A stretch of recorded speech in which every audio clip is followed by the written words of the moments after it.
Excuse me. Hello and welcome to episode 14 of Vampire the Requiem Louisville um, / vacation in New Orleans. Um, I'm Mike. I'm your storyteller for tonight.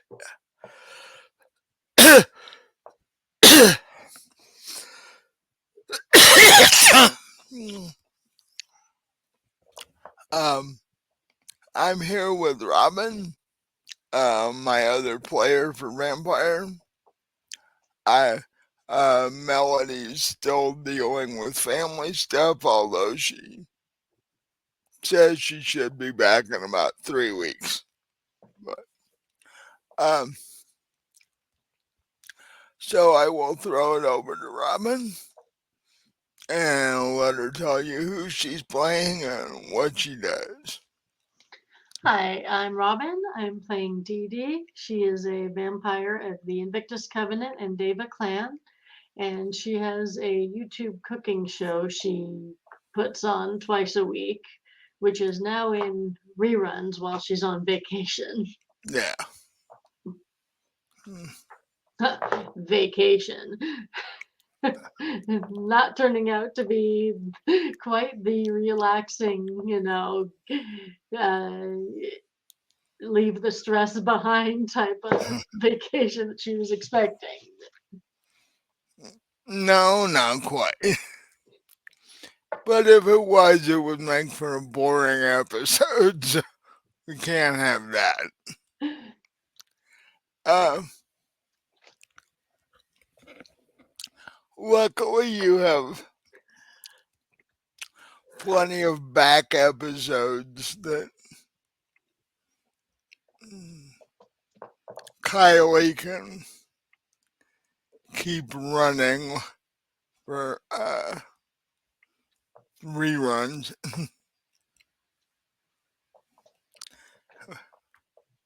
However, she did call you and go, you know what? You should make a best of sort of thing in case this ever comes up again.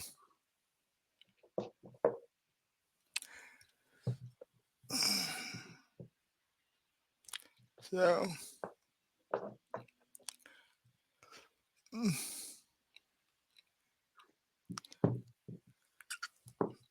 at the end of last episode, before you guys decided to retire for the day,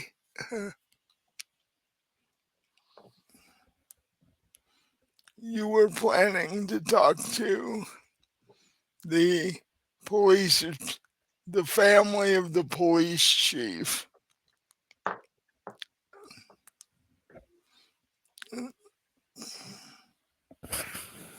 to see if you could find out any more information.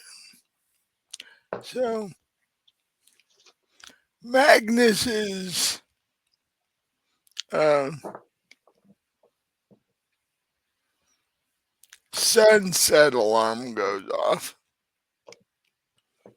signaling that it's now safe for you guys to be up and about.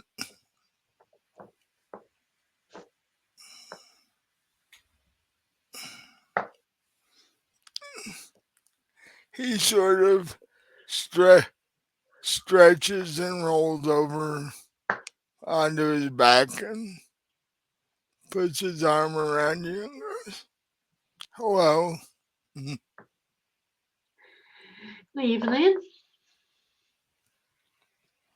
Did you sleep well last night or yesterday?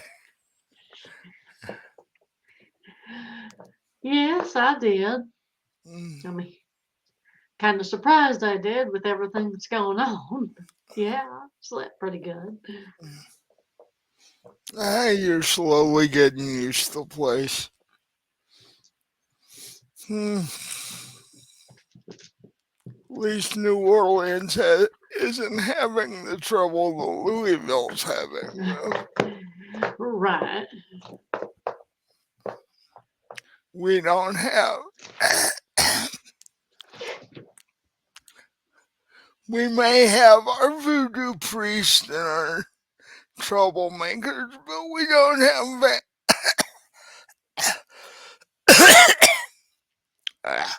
we don't have werewolves, rampaging through the city as of yet. Right. I mean, obviously got werewolves, but they're not rampaging. That's a good thing. And you don't have vampires dropping dead of some mystery disease and humans getting it and going crazy either. So that's a good thing. So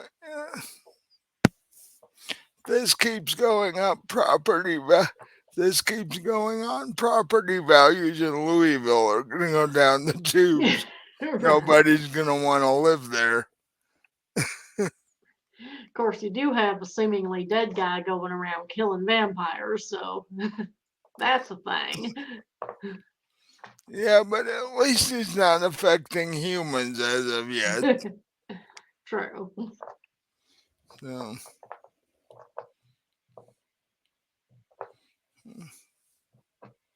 Now, here's a question that I actually hadn't thought to ask before.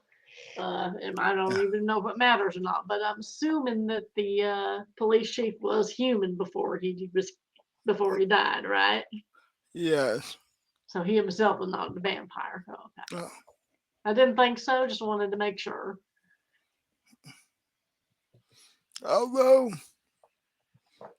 uh, having a having a police chief be a vampire could make things a whole lot easier on vampires in whatever town you happen to Well, be. maybe we ought to suggest that to the deputy chief. And I sort of laugh, remembering how he reacted when he found out I was a vampire. Right. Yeah.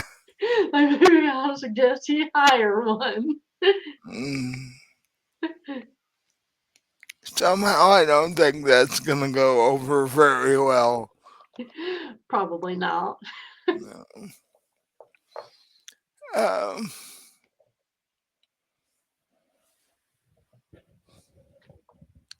so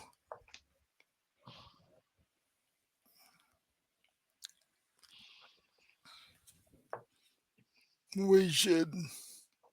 So we've got plans to go talk to the family if they'll talk to us, and there should be a nice background check on my desk at some point.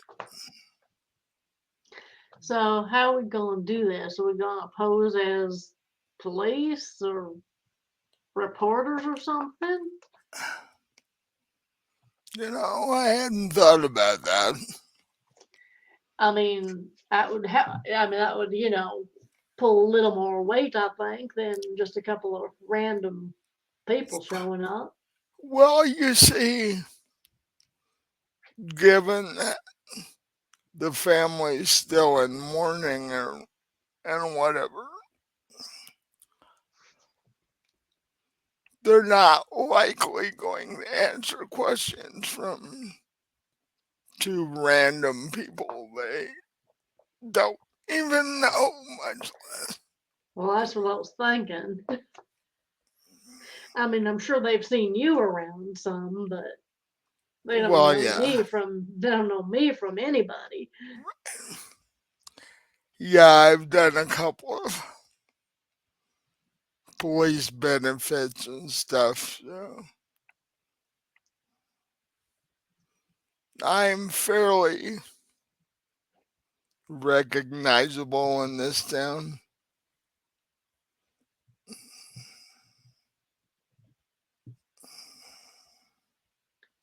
Well, you Well, mentioned you knew somebody in the vampire newspaper business. Maybe we ought to swing by and bring them along when we get on. we can say we're all reporters. Yeah. But then again, how likely is the family to answer the questions from reporters? Well, that's true. Maybe police are pretending to be the cops would be better. But again, they've seen you and they know I'm not a police person from around here, or they would have seen me before at some point. Hmm. I'm trying to think if New Orleans has any vampires on the police department. I'd never actually tried to find that before, because Well, if that's didn't we call and ask, and there were like four names that were possible, I believe, if I seem to remember, but nobody really knew if they were or not. right,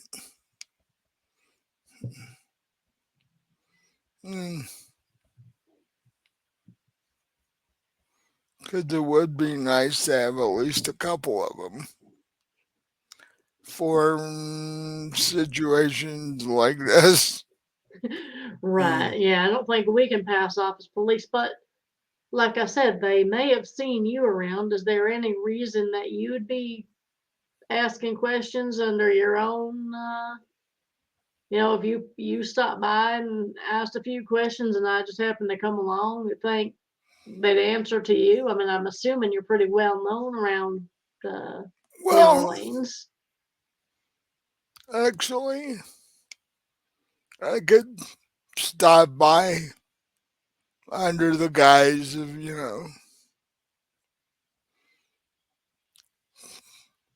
paying respects to the family and telling them that we're beginning the search for the new police chief and if they might have any suggestions or anything as far as that. Well, that might be the way to go then, because, I mean, you're a wealthy, well respected member of the community. I'm Yeah. kind of picking up on that fact. Yeah. Well, when you've been around for 200 years, I mean, in this city for that long, I do tend to have a reputation around here, even if a few members are wondering, few people are wondering. It's like why they've seen me since childhood, and I keep sort of wandering around. Right, and you look about the same. Right, yeah. So I don't know if this will work, but I've got an idea. Okay. If you can keep the family, occupied and distracted, asking them those sort of questions and stuff, I could maybe sneak off and do some snooping around, see if I could find out some about this guy. You mean like snooping around their house? Yeah, like in his office and stuff. Well, that's true. I mean, because we're there to find out more about him and what, may possibly have happened to him or anything he might have been into before he died. So I was thinking, you keep him distracted, and I can see if I can find, like, I don't know, paperwork, journals, that sort of thing. Yeah, that could be. It's a little bit risky because if you get caught snooping around, but we can give it a shot. Right. So, Magnus at this point uh, rolls halfway over and hugs you and kisses you and like,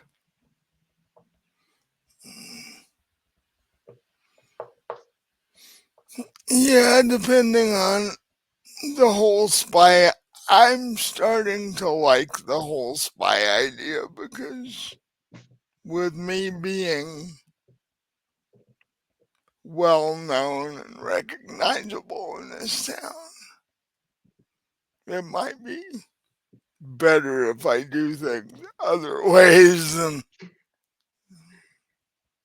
and like you said, we can,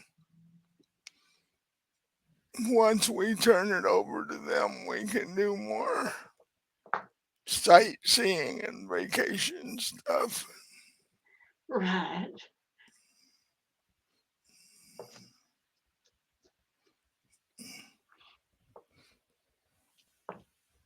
Yeah, weren't we going to call some people about that tonight? Yeah, I- I'm going to talk to the head of security and see if they have any connections with that.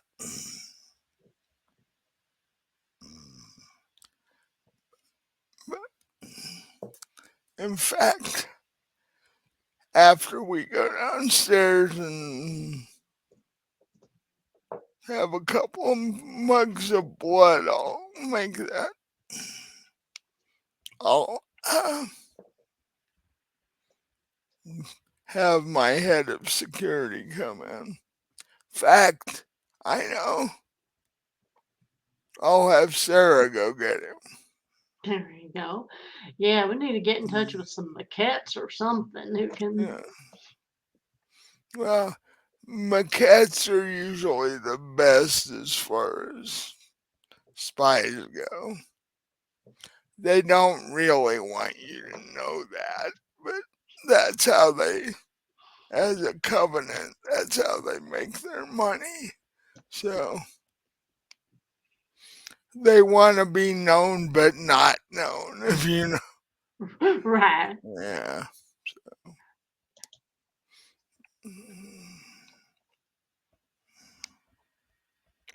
But I mean, we all know a little about all the covenants. Yeah.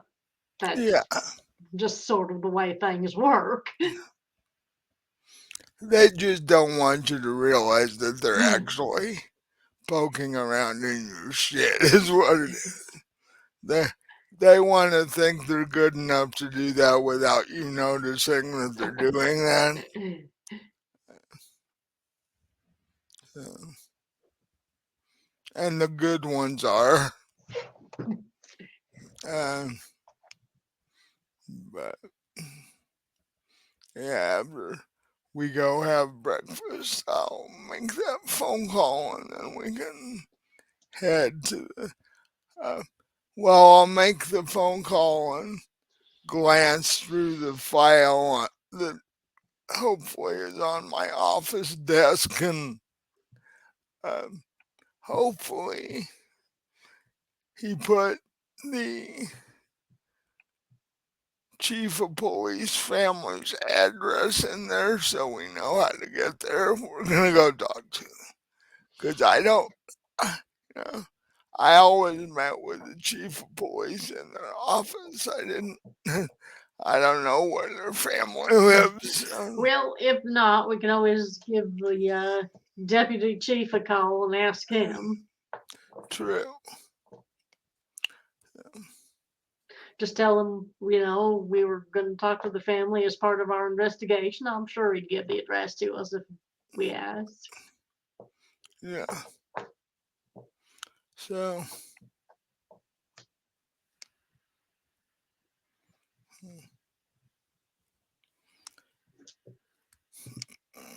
So, as much as I would prefer to be doing other things, I guess we should get out of bed.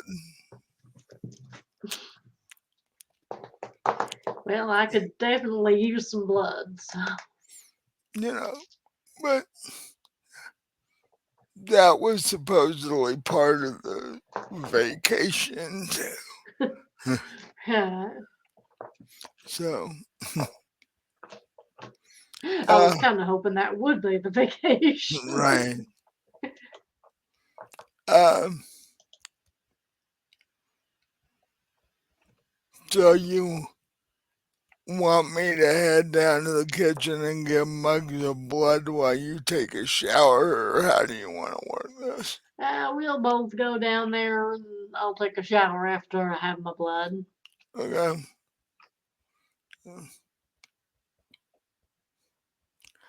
So the two of you climb out of bed. Uh, you open the door and start heading down the hallway. Uh, you hear uh, several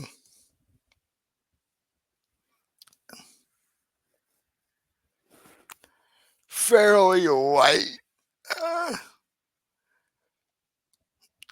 noises coming from Sarah's room. It initially sounds like she's moving things around. And Magnus will go pop his head in the doorway. She's actually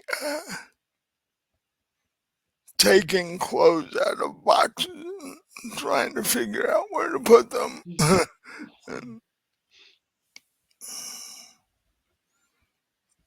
And she goes, "Oh, hi, Magnus. How are you guys?" All right, how are you doing? "Oh, I'm doing okay. Just as a warning, I think I am gonna need more dresser space." Good. I thought you were going to say you were going to need more clothes. I was going to say, no, I don't think so. No, not quite yet. But Although, you, you might rip a few of them if you change. well, yeah, but right now I just need more places to put them because Magnus's sister went kind of crazy. Yeah. So, and Magnus sort of looks around her room from the doorway and goes, "If you can arrange things where there's space for another dresser, I'll uh, go have Eddie get one. In fact, you can talk to him and tell him what type you want before he goes and does it." So, Well, for that matter, didn't you say you've got some spare bedrooms that aren't being used? I mean, one of us could just move one of the dressers from there into her room. I mean, it's like not like we can't carry a dresser, right? true. In fact, she could if she wanted to. Uh, she goes, "Yeah, that works." Uh, and Magnus is like, "Yeah, that's probably a better idea than I can, you know, if it turns out that I ever need to use the room we pull it out of, I can always go buy one at that point." In fact, while we're down getting our breakfast here, I'll tell Eddie to go do that so that it doesn't interrupt what we need to do. And Sarah's like, "Oh, yeah, I forgot breakfast. I've been so busy sorting and stuffing clothes, I forgot about it." So she walks over to you in the doorway and grabs your hand and starts sort of slightly pulling you down the hallway.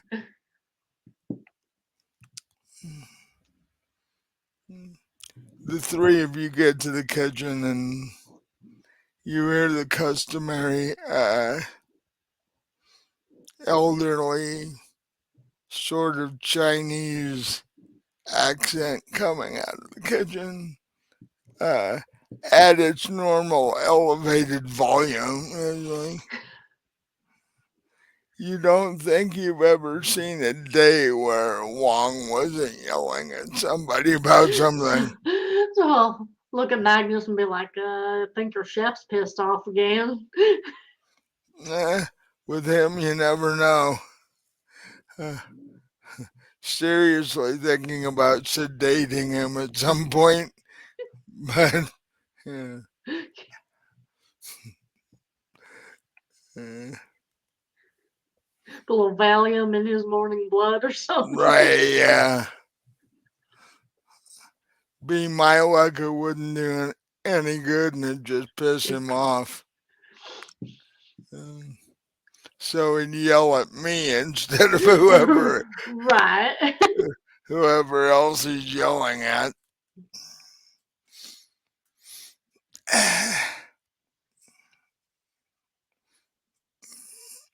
But Magnus and you and Sara walk into the great hall, which is the dining room in Magnus's place. Uh, he pulled out a couple of chairs for you and Sara. And he says, I will get your B negative and I will get Chef Wong to stop yelling long enough uh, to see what he has for Sara for breakfast. And with that, he strolled into the kitchen.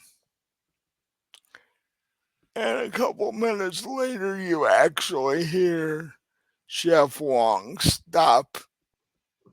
The yelling stops. And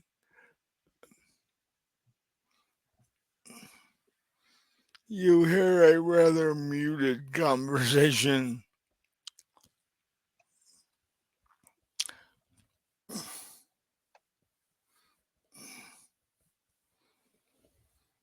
And a little bit later, he walks out with your mug of B negative, and he's holding his own mug of blood. And he turns to Sara and goes, um, somebody in the kitchen will bring your breakfast out as soon as Chef Wong is done with it. And Sara just nods and sort of sits there, swinging her feet under the table. And, uh, turns out we might have a little bit of difficulty this particular time. Chef Wong was actually yelling about something rather important. Oh, what's going on? Apparently, the people where we get our blood supply from are going out of business. Well, that can't be a good thing. We have to, we have to find another. They said we have 90 days to find another supplier because they're retiring. You have any other ones that you know of offhand? Not off the top of my head. Chef Wong is going to have to do research on that one. Well, maybe that's another thing to talk to your security about. I mean, I know they're werewolves, not vampires, but they, might have heard some things or know some people. Yeah. And if they don't, they have connections with other groups that might, being bikers and such. Right, that's what I was thinking too. Bikers have got their own sort of network. Yeah, so, yeah, I will talk to the head of my security about that when we have our little discussion later.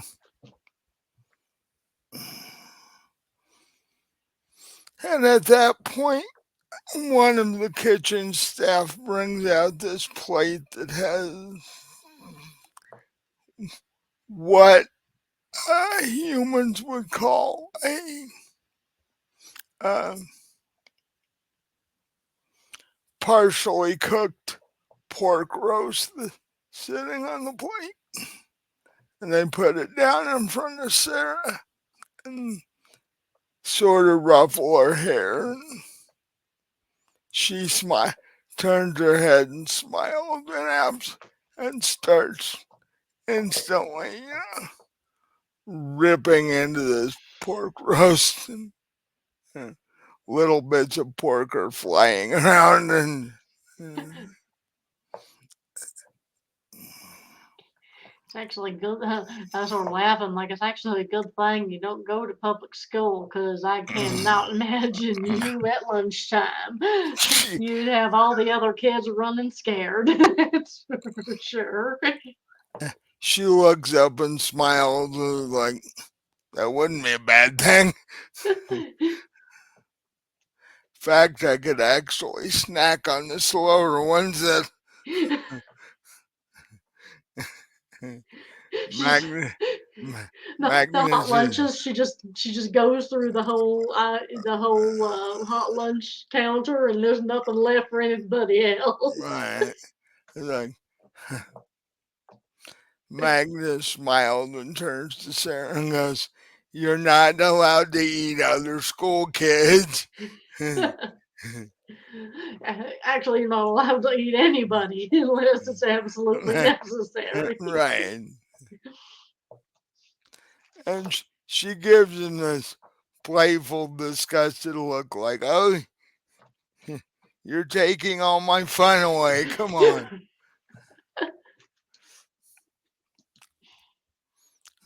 I'm a growing werewolf. I have to have food all the time.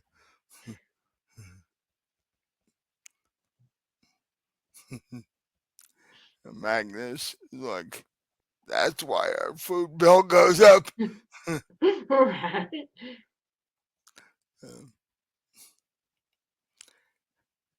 So the two of you sort of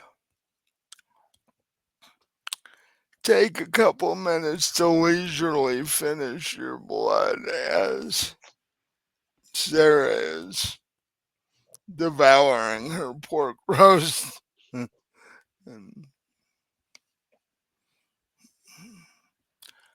uh,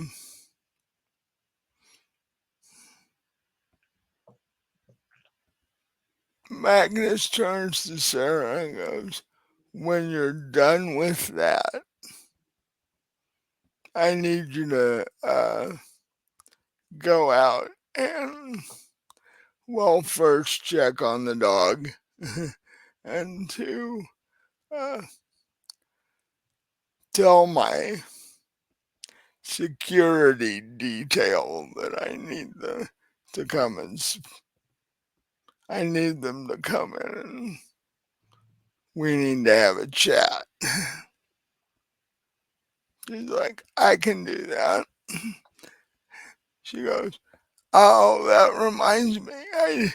I've been so busy with all the clothes I forgot to do the dog's food so far. So yeah, I need to go do that.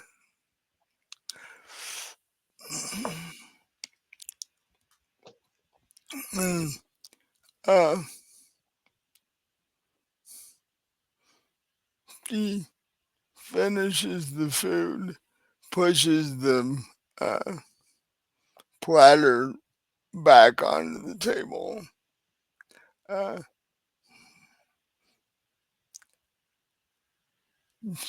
jumps down out of the chair,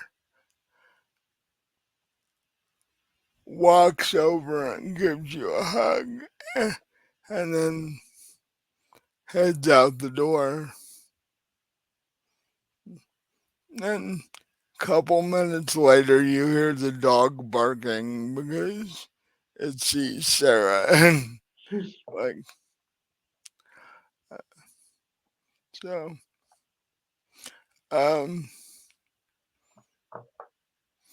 Magnum puts his mug down, his tankard down on the table and goes, "Well, I guess I should head into the office for a second and see if Eddie got done with the research and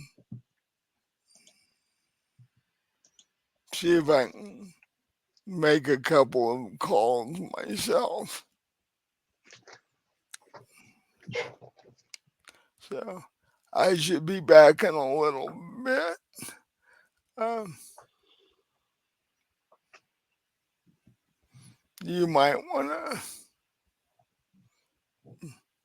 get ready for our little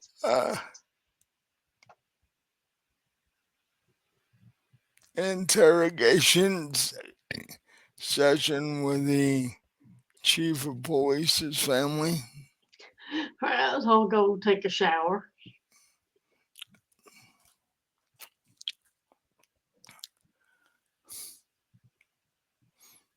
And about the time you're done with that and you're dressed,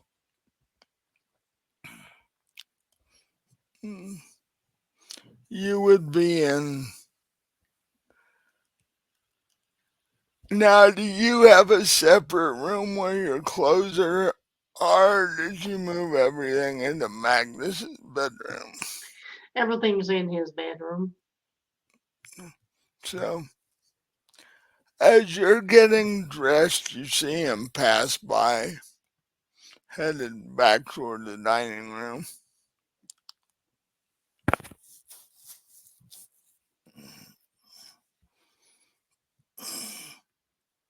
And as you step out of the room into the hallway, you hear uh, basically four sets of heavy boots on the floor as the as Magnum's security team walks in the door.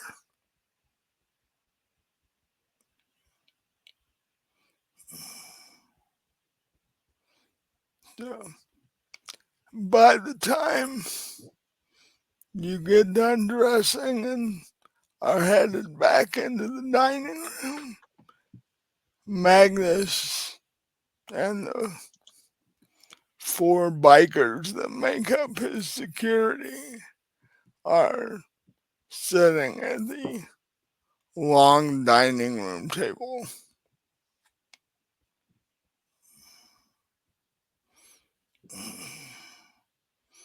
You walk in and they all four at the same time wave at you. uh, and then you see Chef Wong walk out with four mugs of blood. And he sets them in front of the four guys. And then they're like, "Hold it. We're werewolves. We don't do this." Wong is like, yeah, excuse me on that one. I forgot. Oops. Yeah.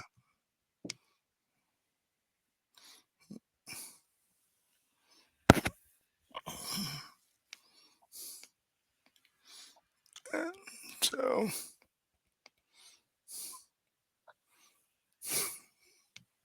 Magus says, "I called you all in here because I have a bit of an assignment for you."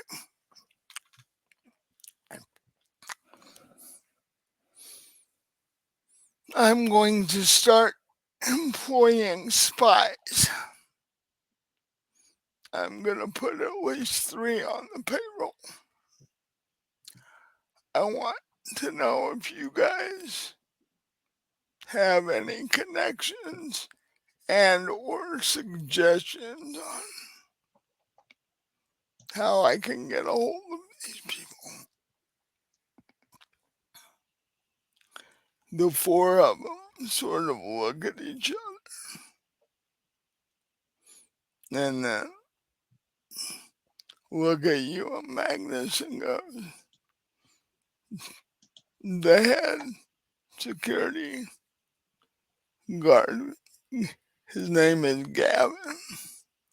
And he goes, there must be something pretty serious going on if you want to start employing spy types on the payroll.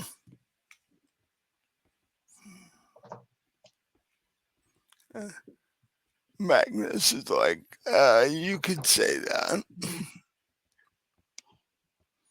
As you all know, the police chief for the city is dead. And Dee Dee and I are planning to go talk to the family today. If they'll talk to us.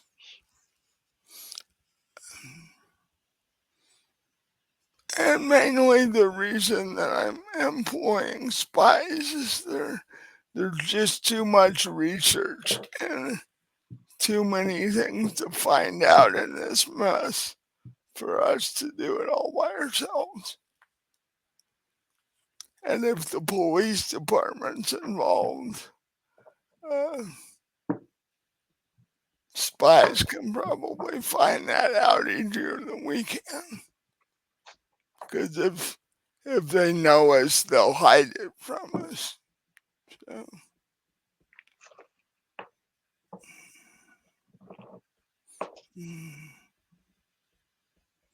And I don't have the ability to poison people in the police department, which these people do.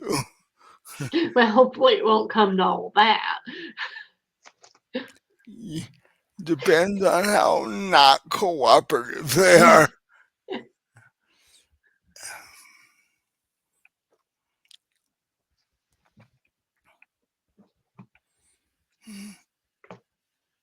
Gavin's like,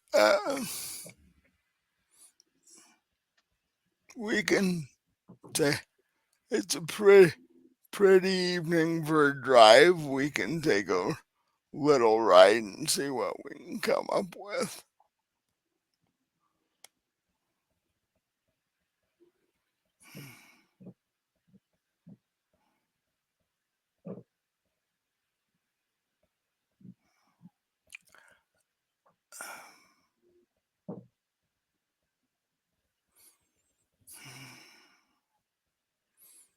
And about this time, you see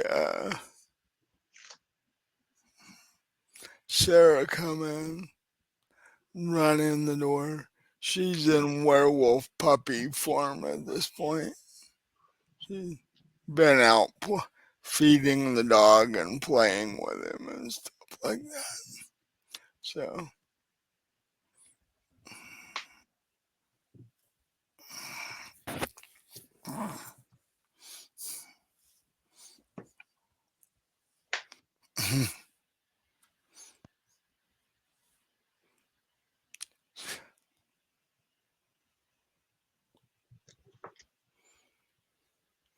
and she walks over. She sort of slowly plods over to where Gavin is sitting and plops down next to him.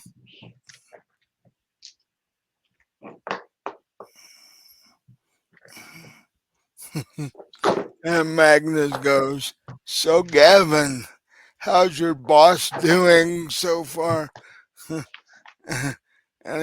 and Magnus points down at Sara. Gavin chuckles a bit and goes, she hasn't been in any trouble.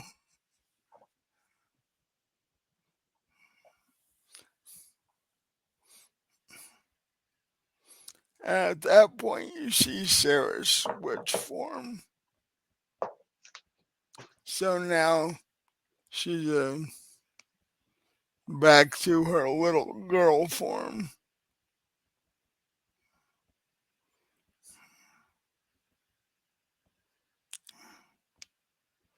And she's just sort of laying there on the floor. She looks up at Magnus and goes, "While you guys are doing whatever you're gonna do today, can I jump on the back of his motorcycle and go with them?" Well, when uh, if as long as they've got helmet and protective stuff for you, sure. That is something that I have to wonder about. It's like, do you have a helmet Sarah's size? He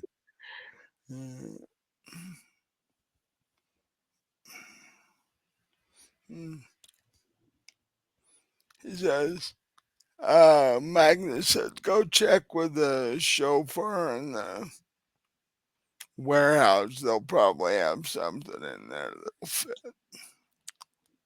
Now, if you guys end up talking to any of the people that I need you to talk to, I don't want Sara involved in this as far as, you know, the spies and such, because that's the last thing I want to worry about. Yeah, you can go right around with them, but when they start, quote, talking business, you stay out of it. She's like, okay.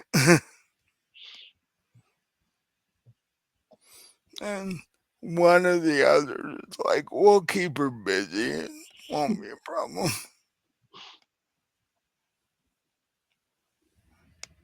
So,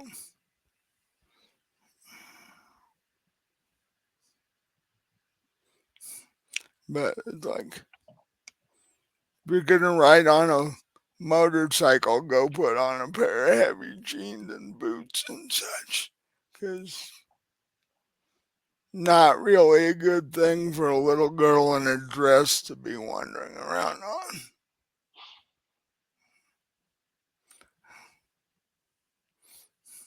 And she looks up, she gets up and smiles and runs off to her room and like, I've got 4 or 5 new pair of jeans I can try now.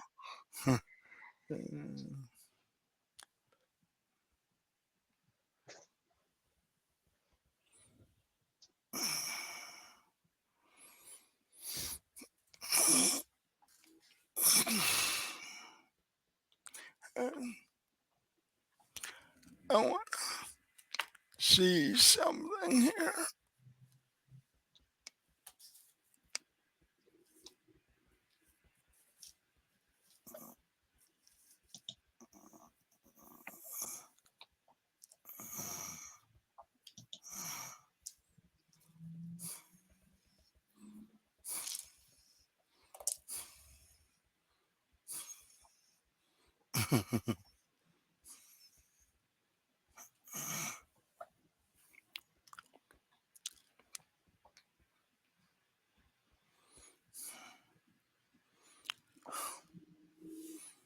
Magnus sort of stops in the middle of the conversation and goes,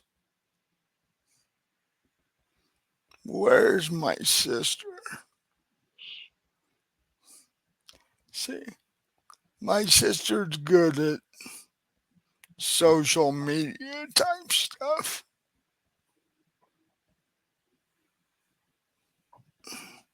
And I was thinking she could snoop around on there and see if we could find out anything.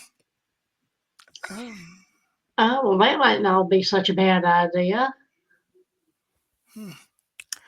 but have any of you seen her this evening? I haven't. And everybody else sort of shakes their head.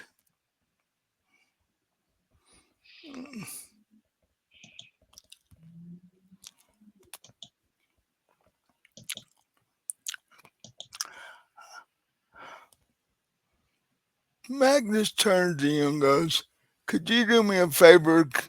Uh, her room is the one on the left on at the end of the hall, because it's a larger room. Could you go check and see if she's there?" Sure. Uh, so you get up and you head down the hall, and you get to the room on the left, the end of the hall. Um,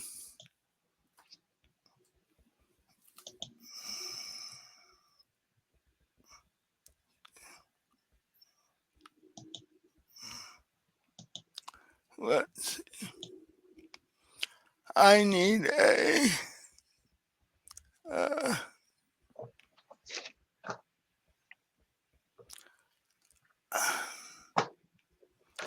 a, a wits and intelligence roll as you. Okay.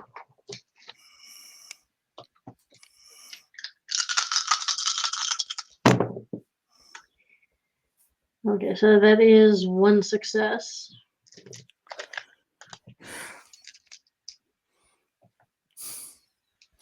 You knock and then you listen at the door, and all you basically hear is uh,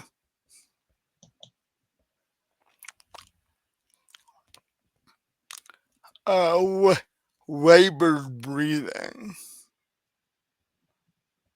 which, con- considering vampires don't really breathe, that's a strange thing. And so, uh,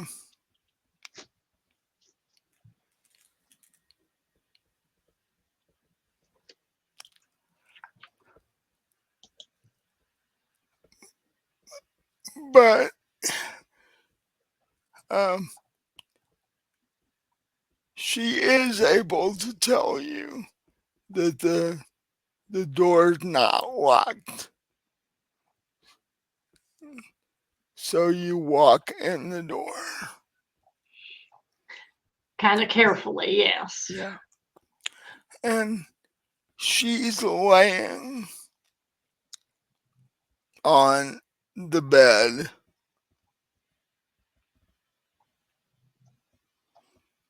but she's not in good shape. Uh, if you saw a human that looked like this, you'd think they'd been in a fight with a bear. She's got several claw marks on her arms and legs, and she's uh, some of which have clotted up, but some of them are still bleeding. And she does not look like she's in good shape. Okay, well, I'm going to ask her what happened, first of all. Uh,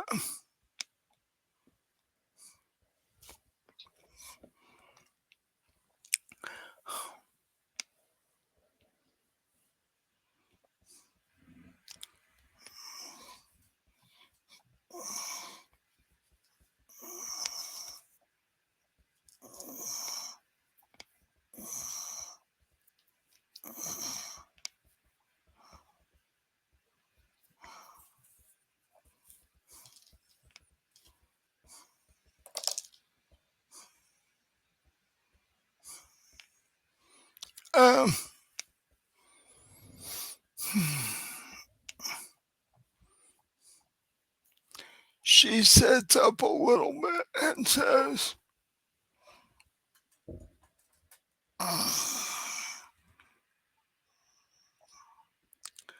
um, I went out last night and tried to do a little research about what was going on myself, because the more this goes, the stranger it sounds. And I wanted to see if I could figure out what was going on. And um,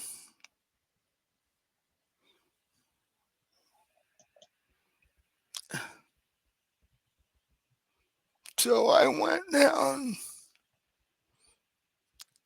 and I attempted to ask the desk sergeant at the police department some questions.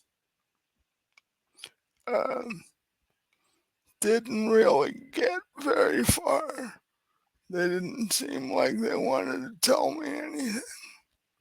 Well, don't tell me the police did this to you.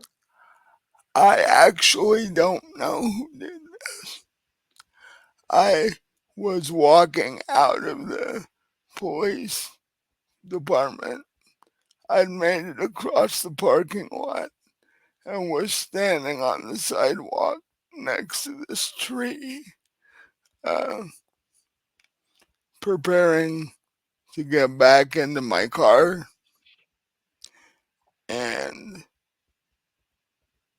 from out of nowhere, this thing attacked me. And you didn't see what or who it was at all? It didn't say anything.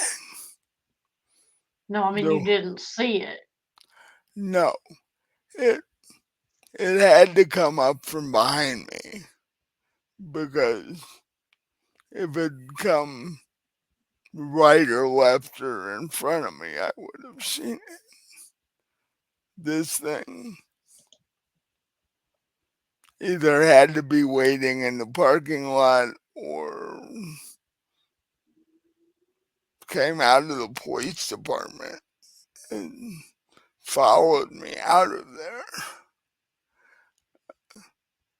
Is the only two explanations I can see, because there's nothing else around there. Right. But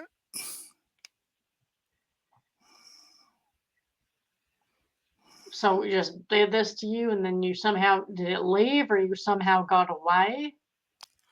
well,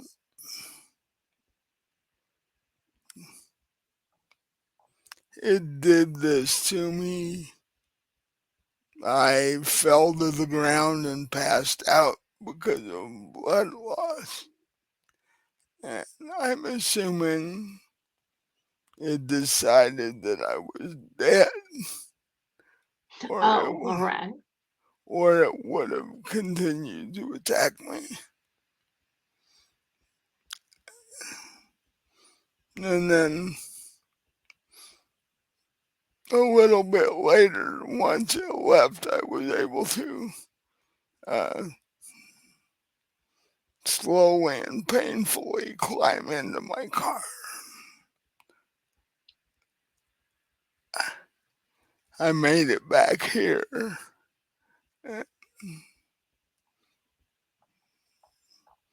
You guys were already uh,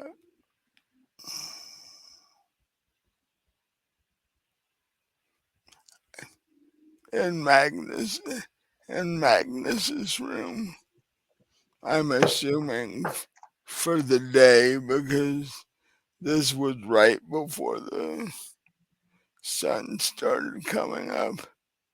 So I made it into my room and passed out.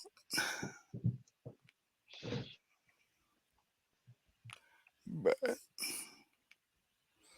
apparently there's something out there that knows that were snooping around and is not real pleased about it.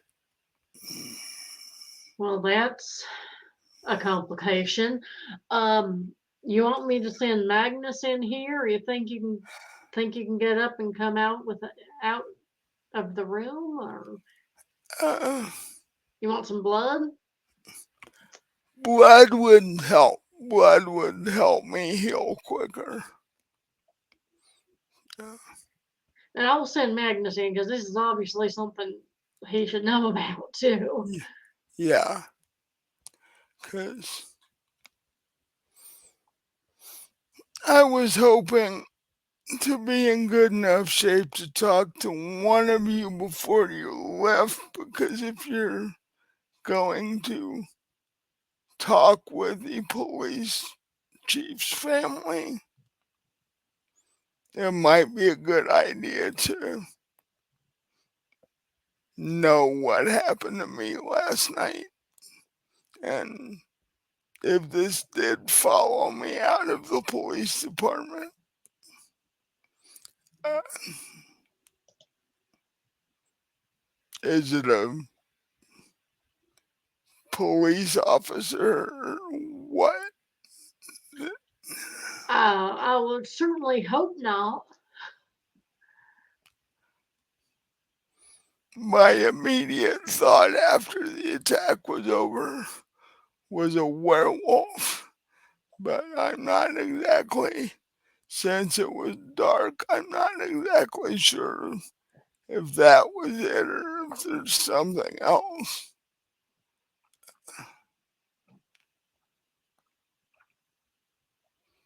Um, Magnus and I usually don't have issues with werewolves, so it feels like there's something that obviously doesn't want us to figure out. Right.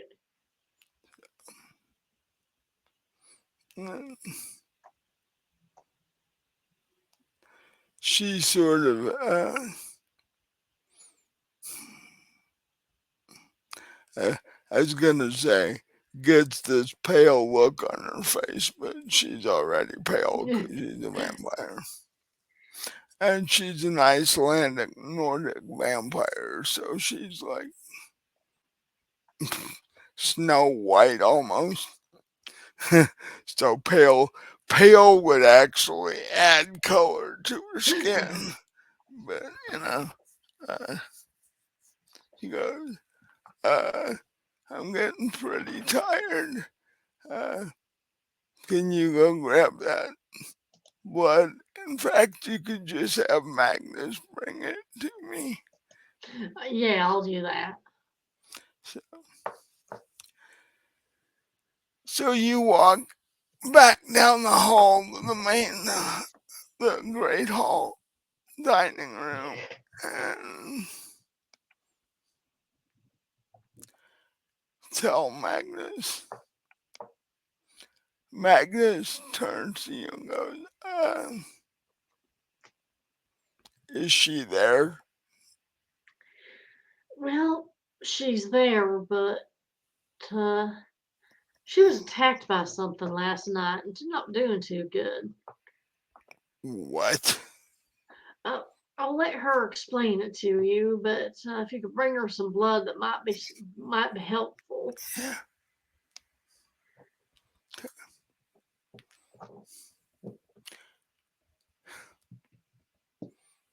He walks into the kitchen rather briskly and comes out with a tankard of A positive and heads down the hall. And he's mumbling to himself the whole time. And uh, like we needed another thing to go wrong at this point. And,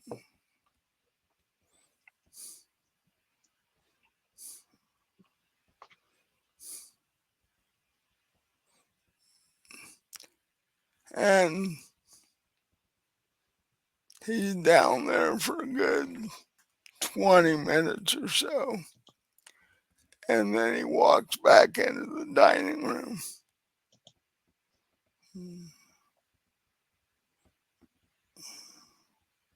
She should never try and do these things on her own.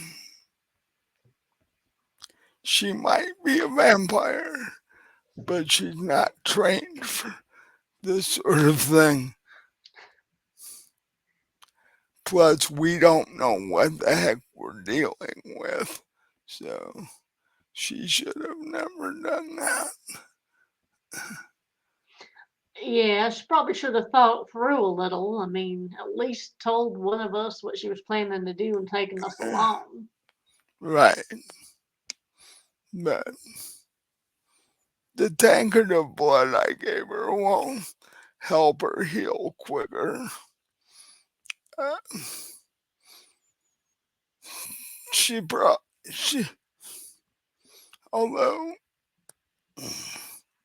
I truly don't know what those marks were from, because that's not a werewolf claw.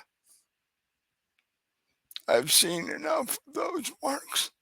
That's not what that was.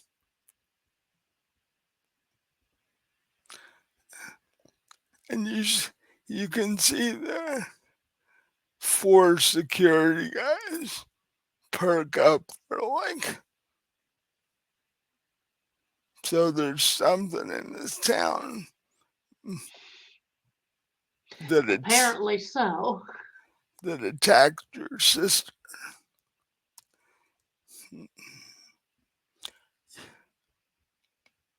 You might suggest that your sister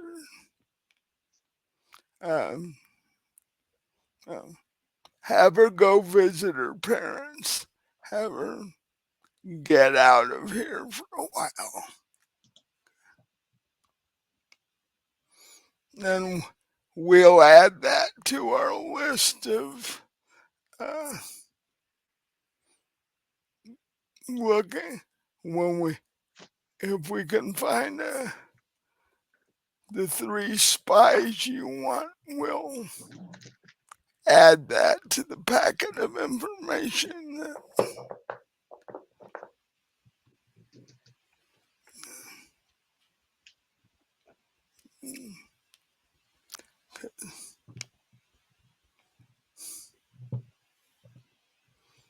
I can see somebody going around attacking vampires because they don't like them, but that doesn't cover whatever killed the chief of police. Right. And this doesn't seem like, I mean, I don't even know if what happened to your sister is connected in any way because it doesn't seem to be the dead chief of police that attacked her or anything like's been happening with other vampires. Right. Doesn't have his fingerprints, and the others weren't all torn up like that. So something different, something else is going on here too. I think. It might be connected because of the of where she was when it attacked, but that's the only real connection. Is if she's right and it did follow her out of the police department before it jumped her. That's the only connecting piece. Right.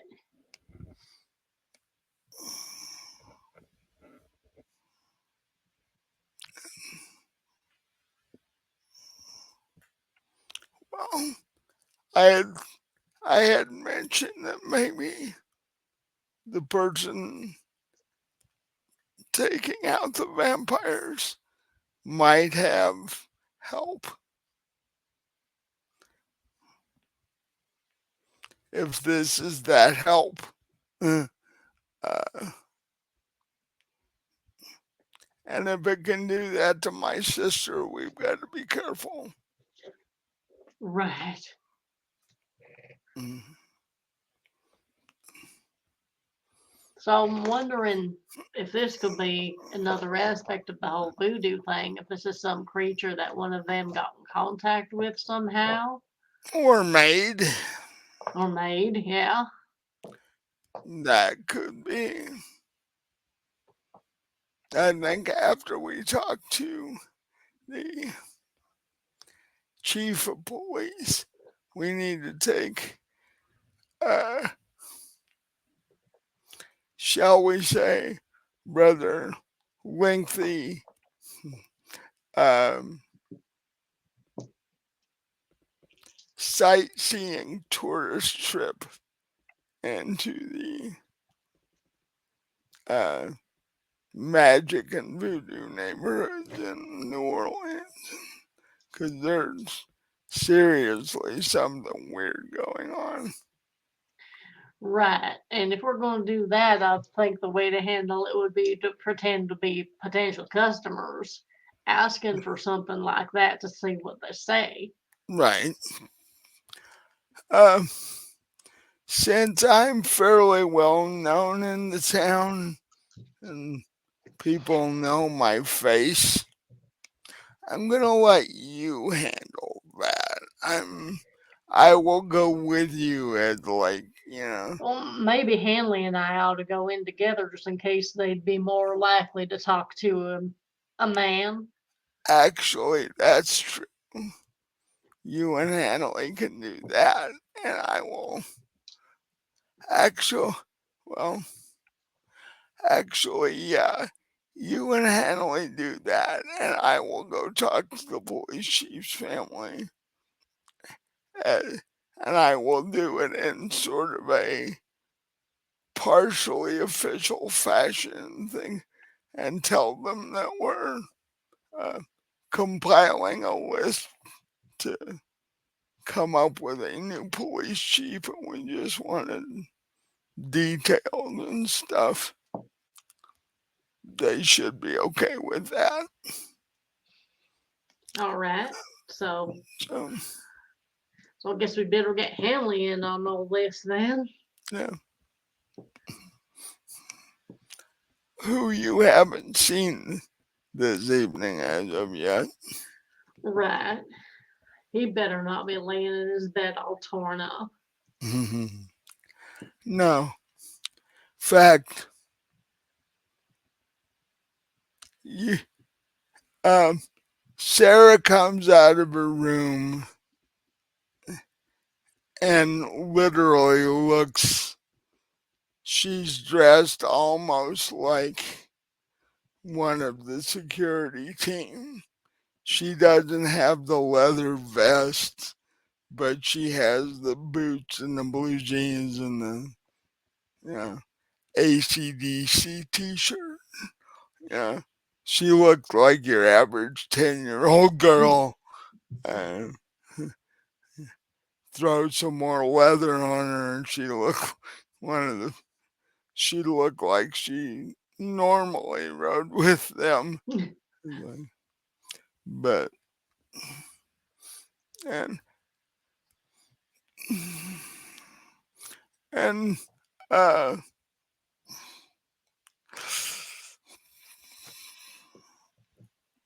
so she walks up to Gavin and Gavin turns and smiles at her and tells her how cute she looks and you'll fit right in.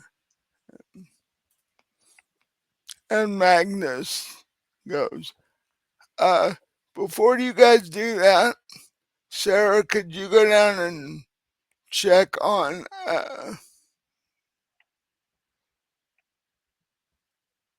try and find out where Hanley is? Because we haven't seen him as of yet. Good. I'll go look for him and find him, and I'll bring him back to you when I find him.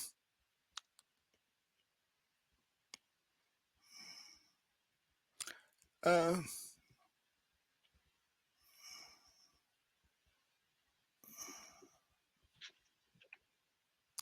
so she heads off and everybody else is starting to uh, get themselves ready for whatever assignment they're going on. And you see Chef Wong sort of uh, walk out of the kitchen with this really frustrated look on his face. So pretty much, normal. And he's like, well, we don't have as much time to find that new supplier as they told us we do. Why is that? They said we had 30 days. They called me this morning. They're they're done. Um, Luckily, you have a nice uh, stocked wine cellar, so we have a bit of time before we start. Oh, I just figured out what we need to do. What, Talk to your bartender friend. See, Mabel? ask who Mabel, ask who her supplier is. Chef Wong's like, that's a good idea because Ma- Mabel can't. Mabel has to have dependable suppliers, and she couldn't stay in business. So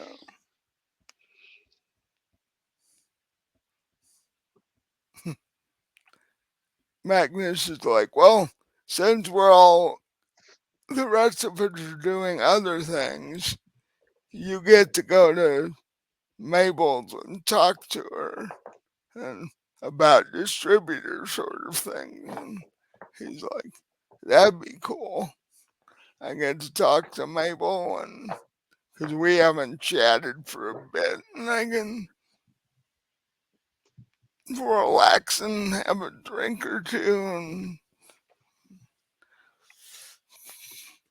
maybe won't have to yell at anybody for a while, at least a few minutes. And if she's got a good supplier, maybe if you mention her name, they'll give you a discount or something. Could be. You can ask her about that. See if she can hook you up somehow. Magnus Magnus smiles and goes, "Yeah, if you yell at Mabel, I don't think that would go well." Oh, I definitely don't think that will go too well. It's I like, think her bar might be flattened if the two of you got into it. I think that wouldn't be a fight I'd want to see. Like I said, the whole establishment would just be gone, with maybe a few patrons in there, And collateral damage. Magnus says, "Well, last time we were down there, she was swinging a shotgun at people, so I don't think you might want to be a little careful down there." I mean, not that, it would matter much if she shot you, but it might hurt a little. Oh, it hurts. It doesn't kill us, but we have all the other problems that humans do when we get Well, that, shot. that, And well, that's one thing I've never been shot. That's one thing. Chef Wong is like, I would not advise it for anybody. And it takes, it hurts a lot.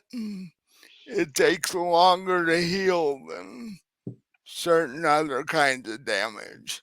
Like if you get punched or something, that heals fairly quickly. Getting shot takes a little more than that. Probably not as long as it takes a human to recover from. No, but And the chances of recovery are probably better for us. well, yeah. But yeah, I can imagine being shot in the chest or something, or in the head wouldn't be too pleasant. Well, considering we end up losing a considerable amount of blood, is not something that most people most vampires go around wanting to do. Right. You do get these stupid 18, 19-year-old kids that were turned her who seriously, yeah, when they were human, they thought they were invincible. Oh, right. Oh, yeah. No, I could picture him trying to dodge cars and shit. You get a 19-year-old vampire, it's like, nothing's gonna hurt me. Right. Probably doing stunt videos and everything on Well, YouTube. they stand around and shoot each other to see if it works.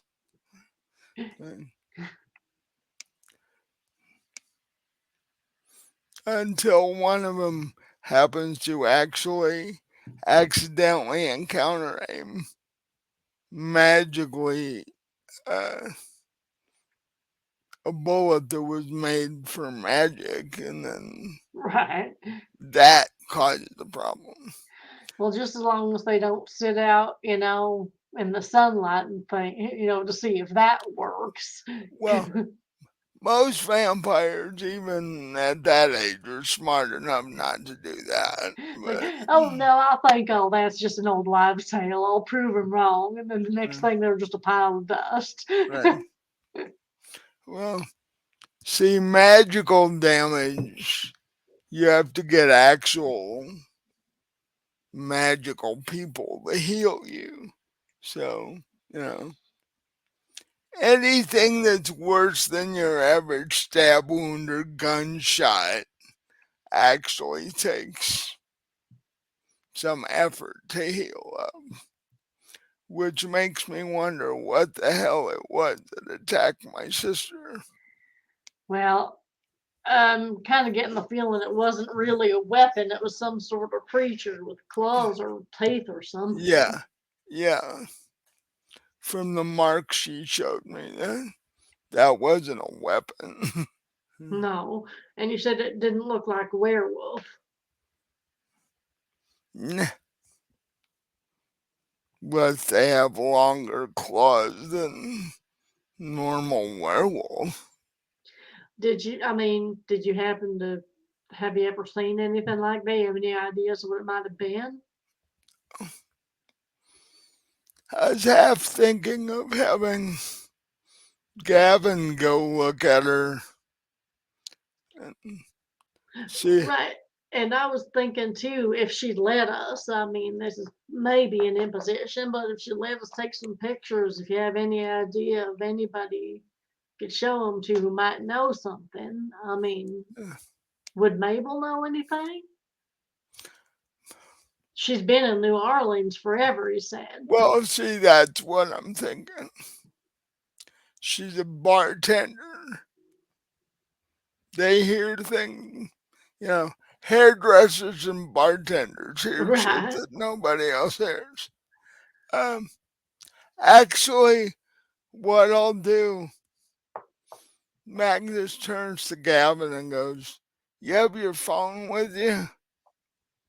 He's like, "Yeah, I always have my phone with me. I may be a werewolf, but I'm stuck with this damn thing." Uh, so, but Magnus is like, uh, "I will escort you to my sister's room, and because I want this thing that attacked her, the wounds are claw marks, and they're not werewolf style claw marks.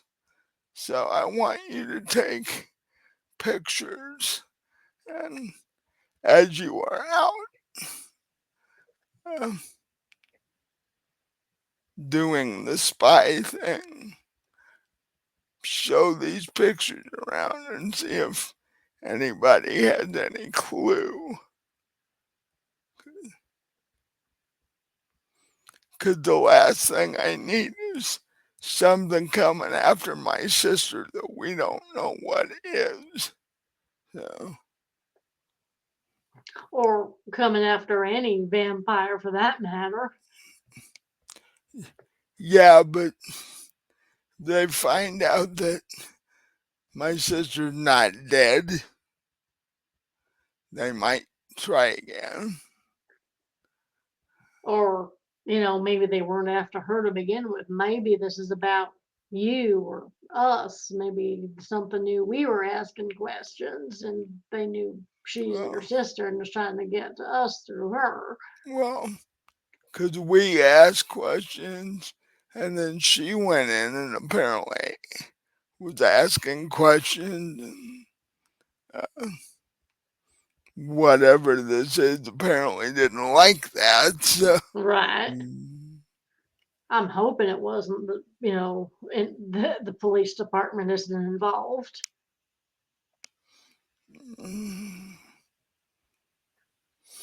now puts a different kind of light on what might have happened to the chief of police. Though. Right, but didn't he supposedly die of natural causes? That's what we were told. No, that's what they're telling people. Because if they told them something else, everybody would panic. Right. So you think maybe if this thing killed him, that's something his family would tell you if they The, knew? Unless they were involved somehow, of course. yeah. If they were involved, they ain't gonna say a word. Well, either if they were involved, they're not going to, or maybe they have no clue. Right.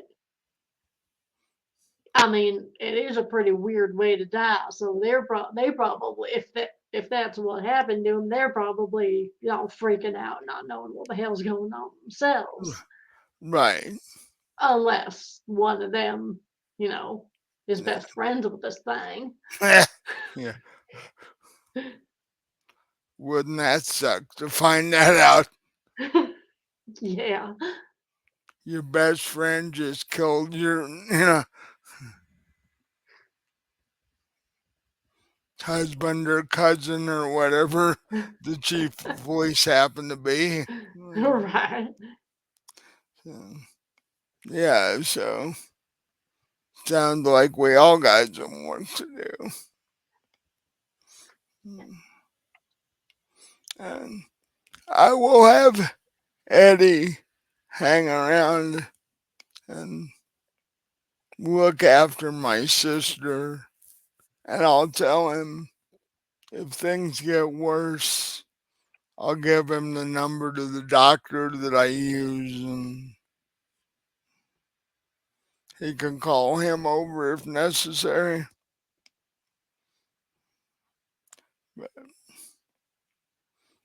And with that, the um,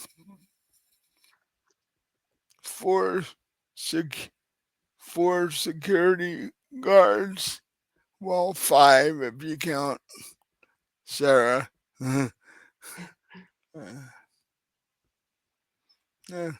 Gavin's like, don't worry about Sarah. I'll have her riding on the back with me.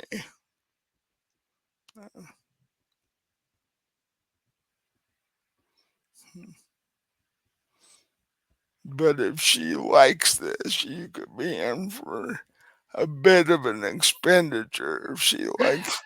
Uh, she wants her own bike at some point. Right. Like she's Well, only I don't think they give motorcycle licenses to 10-year-olds. yeah. So Magnus is like she's only 10. We've got some time before we have to worry about that. now, when she hits 17 or 18, yeah, Yeah, then we might have to think about it if it's something she wants. If any of us around by then. yeah, that's 7, 8 years from now. So who knows? So I guess I better go find Hanley, see where Yeah, he's at. yeah.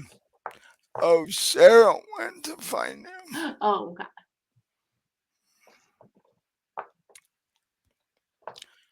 Sarah comes back into the room as you guys are having this co- conversation about motorcycles and Mhm. ages and all this. She like he wasn't in his room, but he left a note on the table. There's been apparently there's been an issue with the strip joint that he had to run out and take care of. He So said, we went back. He went back to Kentucky. yeah, apparently he left his number. He's like, if you need him, give him a call because apparently this is was fairly important because he didn't because it's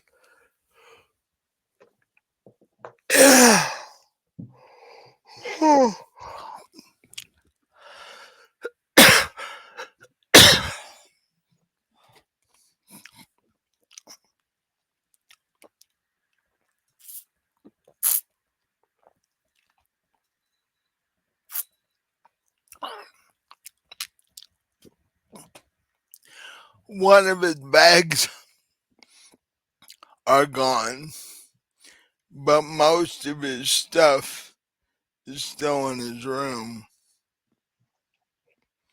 So it looks like whatever it was, he was gonna go and take care of it and then come back. Okay. Well, I guess Um, I'm going to be visiting those voodoo places on my own then. oh, one of the security guys um,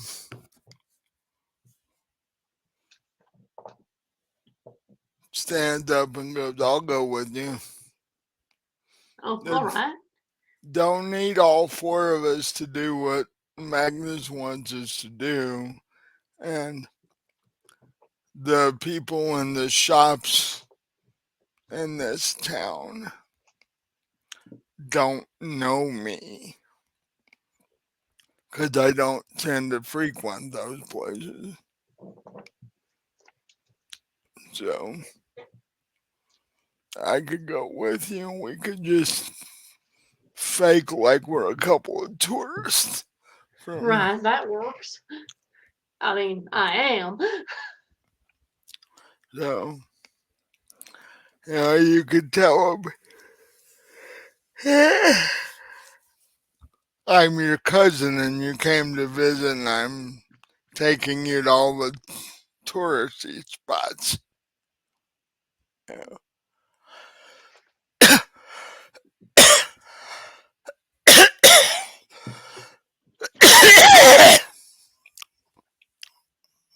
Since, you know, I have a New Orleans accent, so they're like not going to think that I just sort of plopped into town.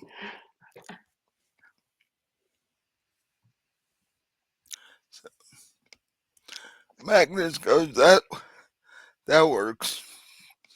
Um, he's like, why don't we all meet here for dinner? And the security, um, I'll tell. Well, Wong's there. He's like, so dinner wise, there's you guys plus four security people, and hopefully your sister and will be better, and maybe Hanley will be back by then. It's not a long flight from Louisville to New Orleans, really. So I'm going to ask the chef on and be like, well, since you're going to go visit Mabel, you going to be able to have dinner ready? Uh, yeah, because it's still not even what would be considered a lunchtime. Ah. So, yeah, it won't take me long to go talk to Mabel.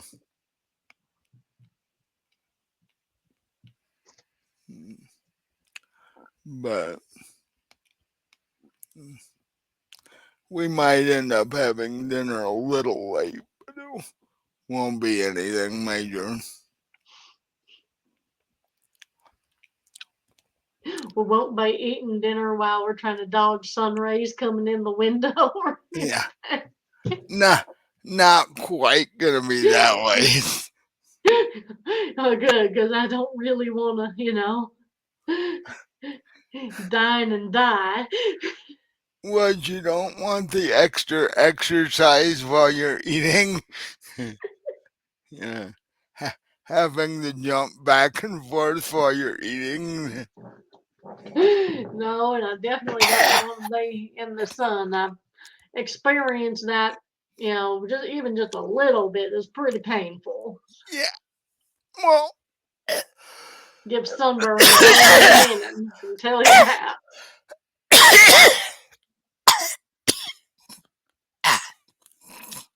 allergies are wonderful, guys. Mm. Well, there is you know, that's why you never see vampires sunbathing and such. We just don't do it. Well, no, I mean, I sort of got caught out real late one morning, and yeah, it was, I made it back in the house, but you know, kind of got the back of my leg as I was jumping in the door. That was Mm. not fun. Yeah, we don't tend to tan very well. No, no, we tend to go straight to charcoal. Right, yeah. Humans are like, oh, I go from white to lobster. It's like, that'd be a better situation than we're in. Right, better than going from white to being on fire. Right. Yeah, spontaneous combustion is not a good thing. Yeah, Took a little bit to recover from too. I'll bet. And boy, showers sure didn't feel good for a while. And they just don't have a high enough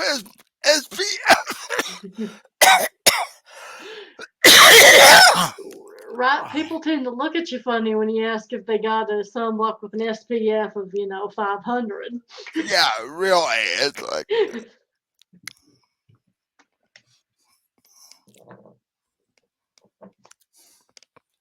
the,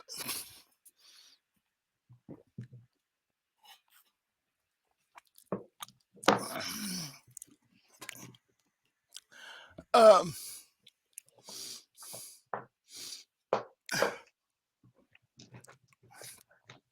Magnus sort of chuckles because he realizes that this is the longest and most normal sounding conversation that Wong's ever had because he doesn't normally just chit chat with people. So, and Magnus, and as you all head to your various assignments, Magnus takes you by the hand uh, and kisses you and says, oh, I'll see you around dinner time. If things for any reason look like they're going sideways, both of you get out of there, wherever All you right. happen to be in. And he goes, I think Wong likes you. He doesn't normally chit chat with people like that. So that's interesting. And the other thing is, every time he talked about going to Mabel's. You can see his eyes sort of sparkle a little bit. I think he might be having ideas as far as Mabel's concerned. Chef Wong, really? Yeah. Oh, he might be a crotchety old guy, but yeah.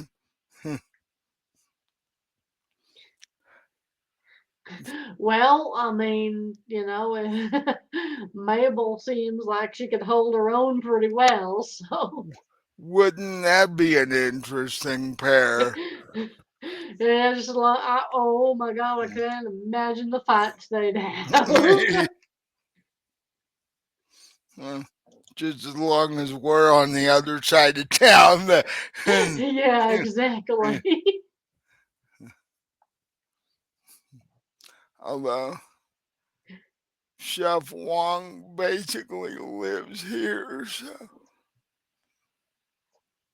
if him and Mabel got something going, she might end up here too, which means we'd be right in the middle of all this crap. Right. Might be time to build that guest house out a few hundred yards away. That way he could still cook, but we could get away from all the extraneous stuff. Right.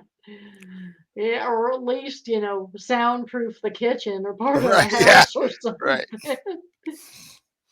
Could you see that fight about which one of them was cooking what? Oh, God. Yeah. Like I Uh, said, soundproof the kitchen and yeah, everything's good. the kitchen, the dining room, Right. whatever, whatever room they happen to be living in, the neighborhood. Right. We have to tell all the neighbors, no, it's all right. Nobody's killing each other in here. We're all already dead. It's okay. Yeah, Well, I mean, depending on who the neighbors are, you might not want to say that last part. right. Yeah, I might want to leave the last part out. Yeah, they're like, you're what? What? But in fact, come to think of it, of all the places in the neighborhood, well, I'm thinking of Louisville. So yeah, in New Orleans, you never know. I was gonna say,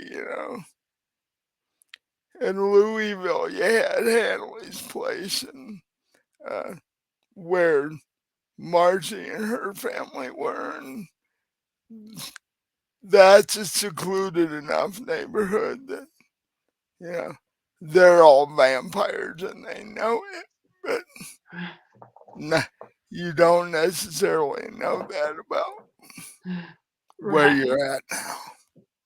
So, Although I'm sure, New Orleans, they've got their share of weird shit that they're familiar with. So, oh, more than Louisville by far. But in fact, they probably wouldn't even bat an eye if they knew there was vampires everywhere. no, New I mean, Orleans. and Rice pretty much told them there were, right? Well, there is actually a vampire society in New Orleans. Actually, I wouldn't It's, be too surprised if Anne Rice herself was a vampire, but you know. yeah, you even if she was, you're never gonna get her to admit it. For all we know about her, she could be a witch and a vampire, and you're not gonna get her to say yes or no to either one of I them. mean, and neither scenario would surprise me in the No, slightest either. but so, yeah, New Orleans is sort of used to the weird thing that go on, except I think even they would be a bit shocked if they found out that vampires and werewolves and such were actually real. You know, they'd be like, they might not run away screaming quite so much, but they'd still have their own issues with it. Well, I don't know. Some of the few of those voodoo gals noticed what I was and Well, didn't seem to mind too much. mm, in reality, if they found that out, you'd have every voodoo priestess in that town casting every spell they could come up with just to be like, I'm cool with there being vampires as long as they don't get me. Right. Right? So, but, so you guys um, split up to do your various assignments. Um,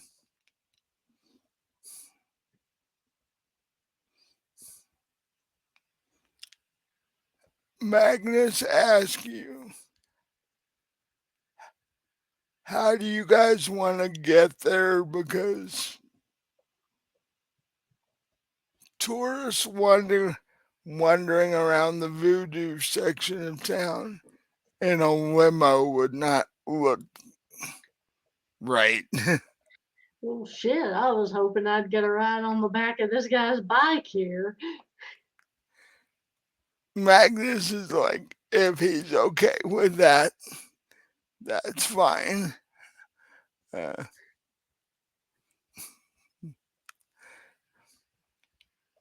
nah, I'm sure we have extra helmets somewhere. And Gavin turns and says, you might want to stock up on a few more, actually, because especially if Sarah's going to want to ride, you're going to need a smaller one for her until her head grows out of it, actually. In fact, uh, I'll check with the chauffeur if we don't have a helmet for her. Uh, we can stop and get one on the way.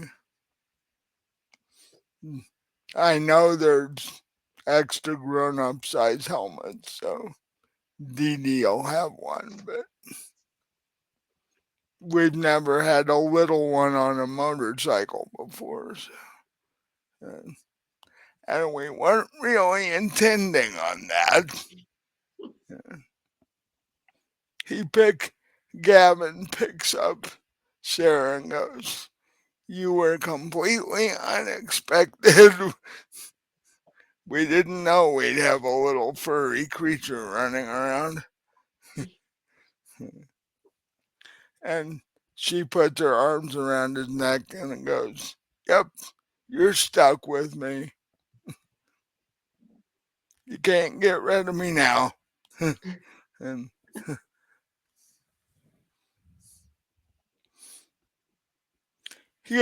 she goes, yeah, but if you give me a helmet, I won't embarrass you by, getting anything like pink or anything like that. So,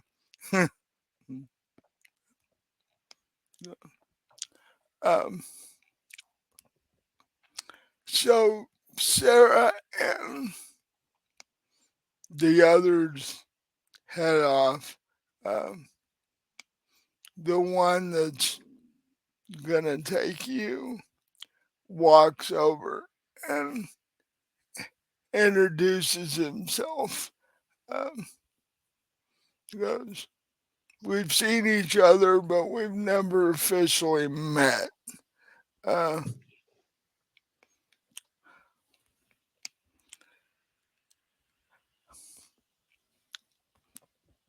My name is Silas. And Mm, he reaches out a hand. it's nice to meet you. You too.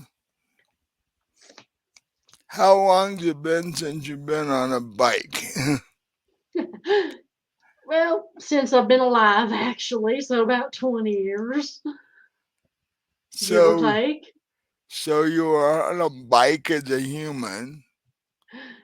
On the Has back of one a few times, yeah. yeah, but not since you've been a vampire. Right. Well, I will tell you, being a vampire makes it slightly easier because you won't die if we end up crashing. Right, a Eh, little safer anyway. It is still as painful, but it won't kill you. So definitely hold on because we don't want to, you know, lose you off the back of the bike. Um,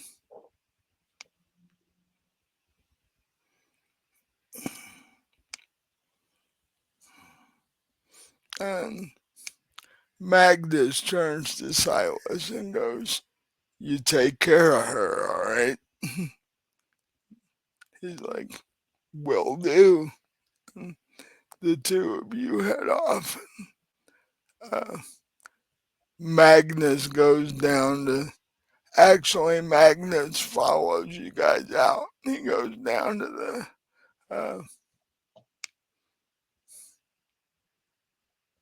the warehouse where the cars are and gets the chauffeur to pull the limo out because his duty is like semi official. At least that's what he's telling people anyway.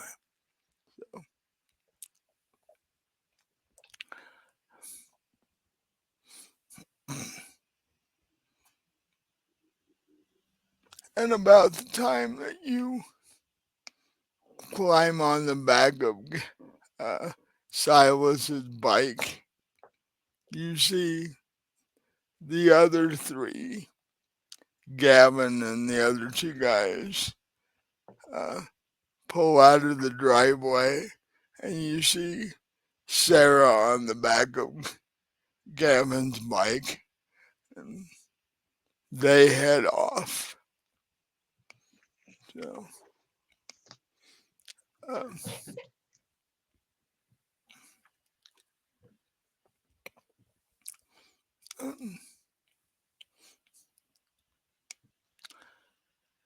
as you climb on the back of Silas's bike and put your arms around him, he goes, "This is going to be interesting. Ne- Never tried to play a tourist before."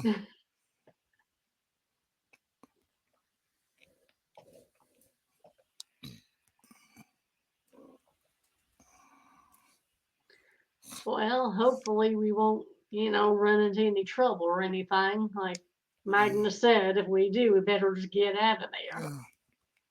Yeah, because I would imagine voodoo priests would pay quite a bit of money to have ingredients made out of werewolves and vampires. Yeah, well, I'm not really in the market to end up as an ingredient. I don't know about you. I want to keep all my werewolf parts just the way they are, thank you. Yeah. Being a werewolf might be a bother, but that doesn't mean I want to be used for parts. So, and you guys head out of the driveway and head toward um, voodoo area of town, of which once you get into town itself, there are signs because the voodoo section and the magical section and the graveyards are big tourist attractions in New Orleans. So there are signs pointing to all the directions to all these places.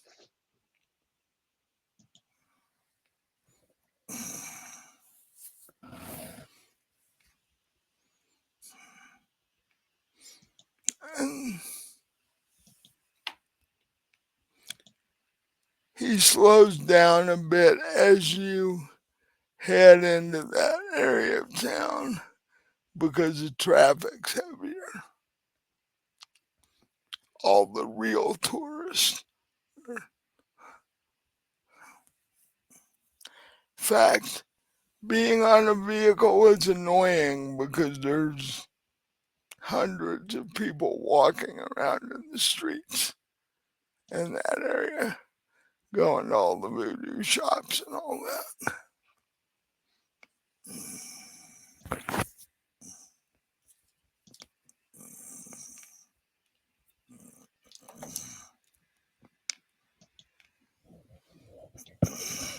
So are there like I'm assuming there's like several of these places along the street. Yeah. Uh, there's 6 specific voodoo shops that you can see the signs for.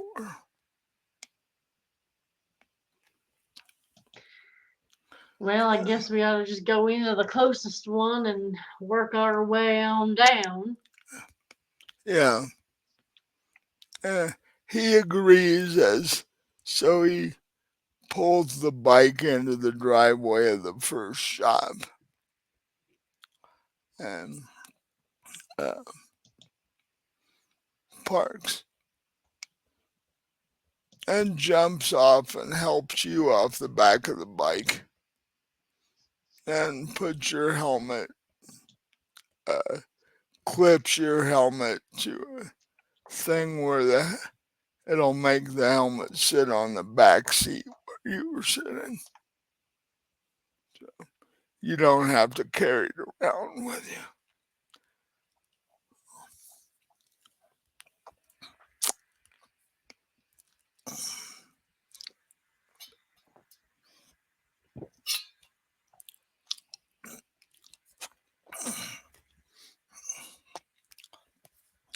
And you walk in.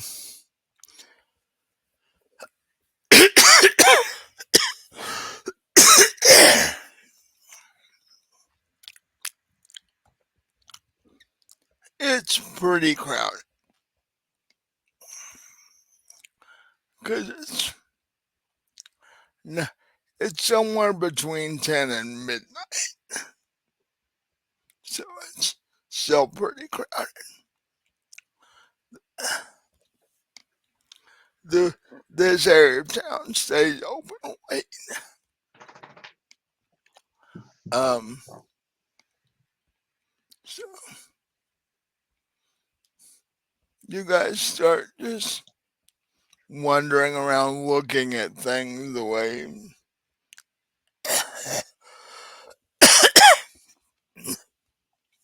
way everybody else is being a tourist. What you want to go? You want to go out there? Mm, You eh, want to go sit Yeah, down?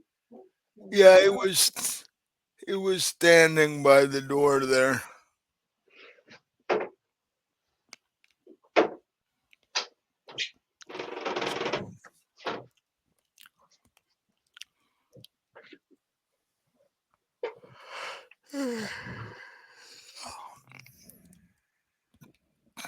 And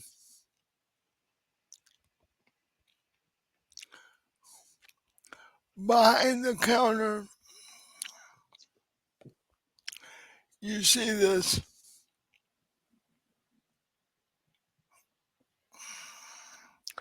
medium height,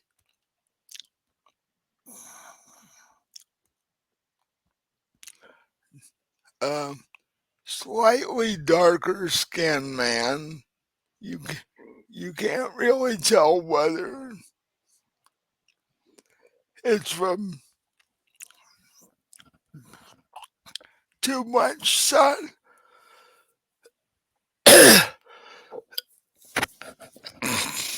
or if his skin is just that color.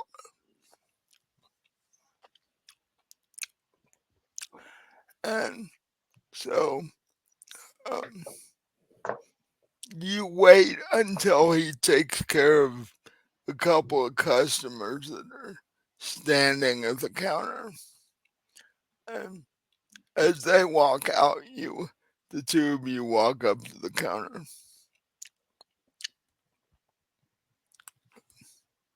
Goes, hello, uh,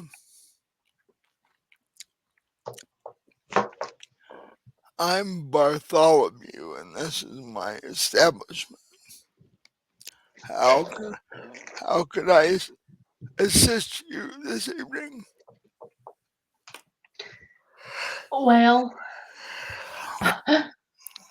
I don't know if you could and all. What what I'm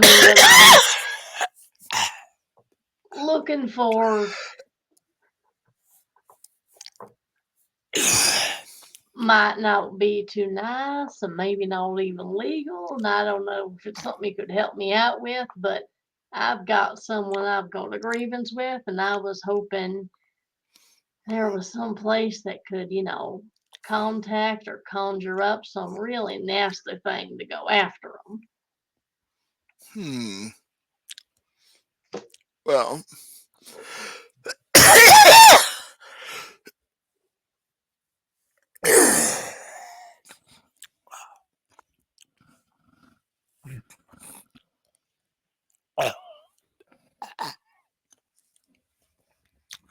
um,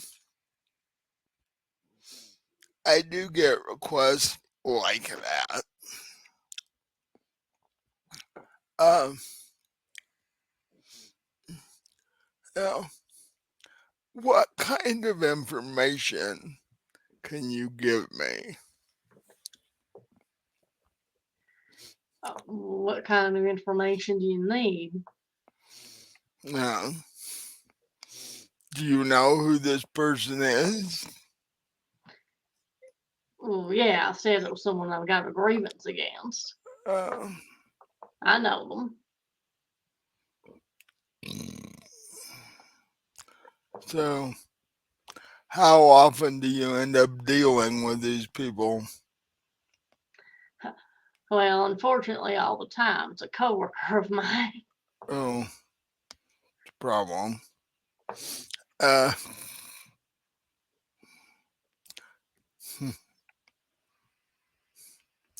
I guess the most important question is how would you like to see the situation taken care of?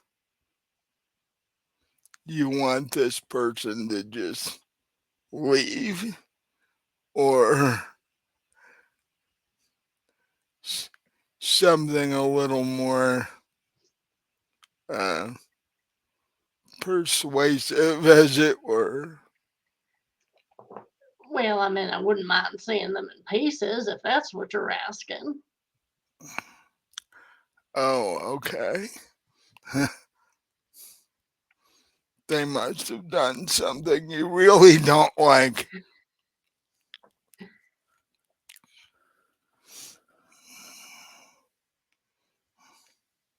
Well, No. yeah, she stole not one but two of my boyfriends. So, yeah. Oh, well, that's a problem. Um, I will tell you this. Voodoo can do many things. If you're really dead set on her ending up in pieces, that's a physical thing you got to take care of yourself. Uh, we don't, we can't magic magically make turn people into kibble or whatever. Oh, Uh, well, no, I mean, not necessarily specifically. I'm just talking something that'll, tear her up a little. you just want her to suffer for taking both of your boyfriends. Right. Mm. And being promoted over me. Oh well, yeah, I have something that would do that. Oh, by the way, is she still with either of these boyfriends? I don't think so. We don't really talk much, but I haven't really seen her with either of them recently. So she was involved long enough to take them from you, and that was about it. Yeah, as far as I know, yeah.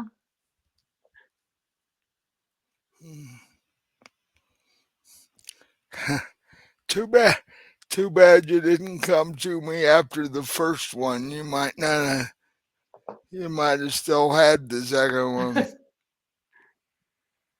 That's assuming he was decent enough to have to begin with. Uh, just a second. Let me check something on the back counter. Mm, he goes over and starts moving containers around on the back, on a shelf on the back wall. Well, again, was Daddy not out there? I thought I saw little paws under the door. Either that or he didn't have food, one or the other.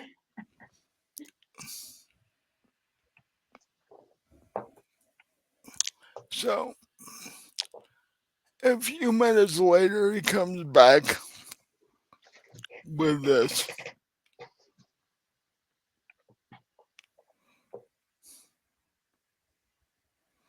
uh,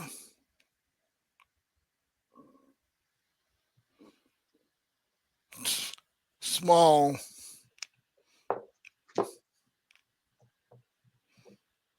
uh, black rectangular thing. It's flat, but it's a rectangle. And he lays it on the table. And he reaches under the counter and pulls out this uh,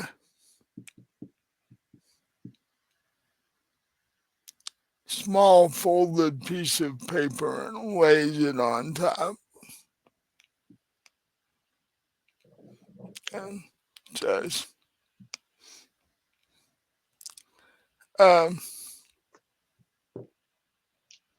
this is a, points to the black material, the rectangle of black material, and says, this is a piece of a desiccated bat wing. And um, your biker escort is just sort of looking around at everything and looking at what this guy's doing. And he gives you a look like, are you kidding me? He's like,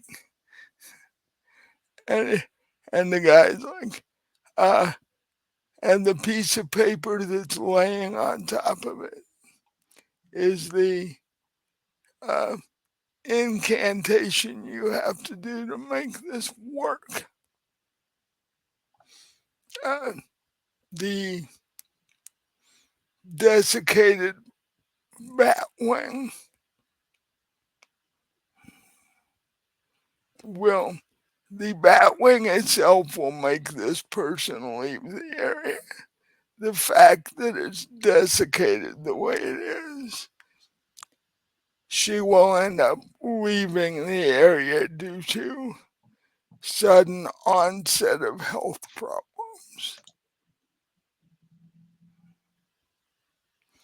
Um, Now, here's where the negotiation happens.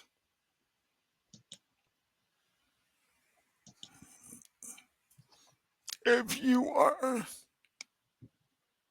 skilled enough to do so, you can take these ingredients, do the ritual yourself, and be done with it. If you're not, for a slightly extra charge, I will do the ritual for you. That's what, that way, if anything comes back, it comes back to me instead of you. Um, what were your intentions here?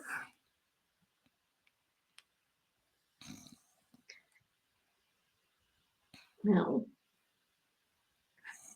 like I said, I wasn't even sure if I could find someone who could, could do what I was asking. So at this stage, I'm really just sort of asking questions. Okay.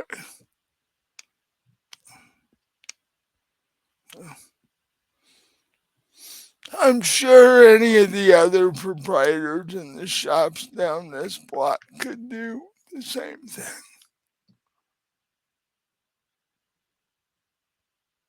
The question is, how how badly do you want it, and how much uh,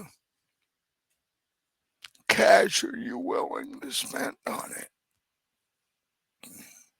Well, that's a question I was going to ask you is how much or something like that cost. Um, That'll vary probably with each different shop. Um, and it also varies depending on whether you want one of the one of the priests to do it or priestesses, or if you want to do it yourself. Right. Much cheaper. I'd say about half price if you want to do it yourself. Uh, Or if I know someone who could do it. yeah, if you have a uh, priest or priestess in mind, and are only here to pick up the ingredients for them, that's cheaper. So, um, Well, so I'll tell them I'll think on it for a day or two, and thanks for the information. okay, I I'm always here. Uh, these are ingredients that I fairly regularly keep in stock because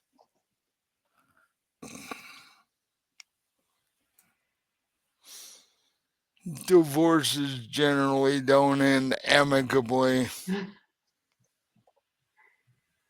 I imagine that's true enough. especially in this town where you know that there are voodoo priests hanging around and such. We're as busy as the divorce lawyers are.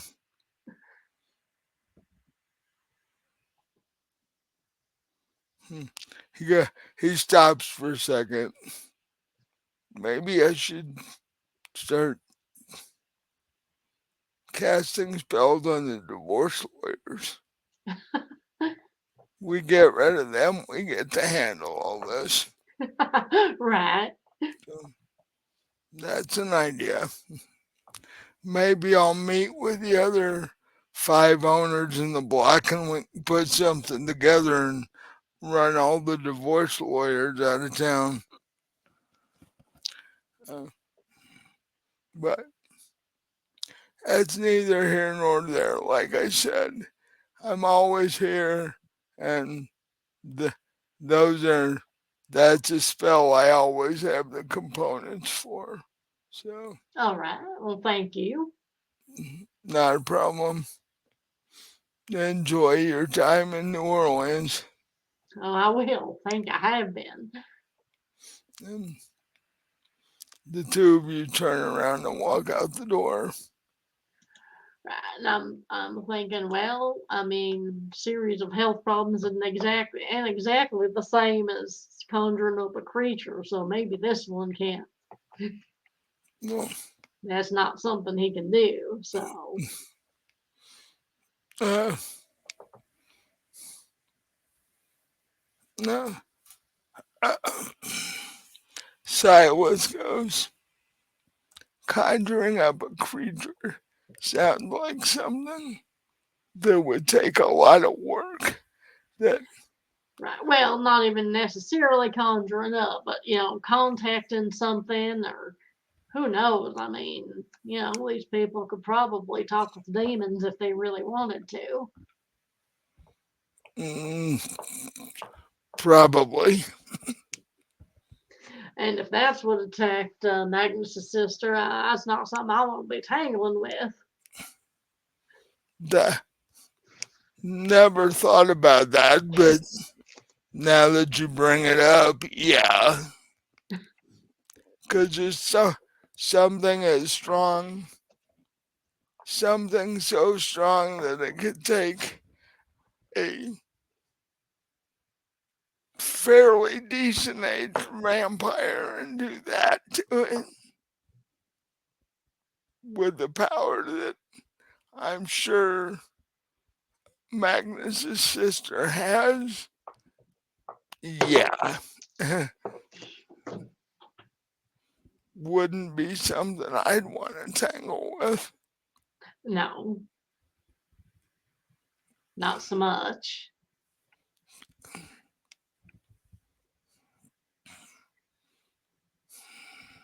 So I guess we'll go into the next place and I'll tell them a similar but different story just so I don't, Right. because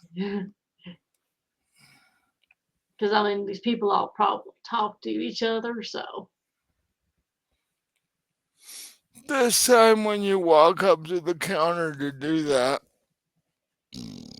you, what you encounter is a,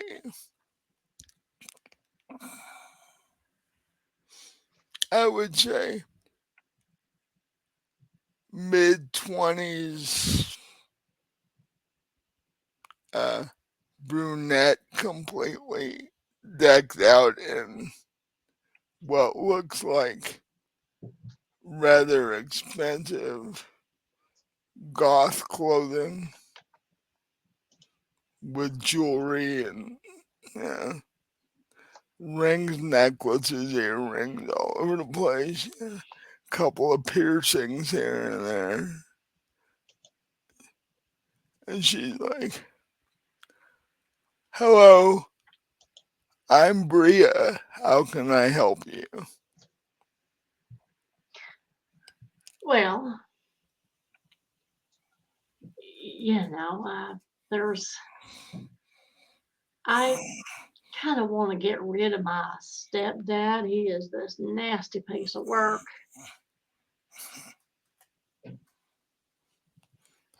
She's like, that's something I can relate to.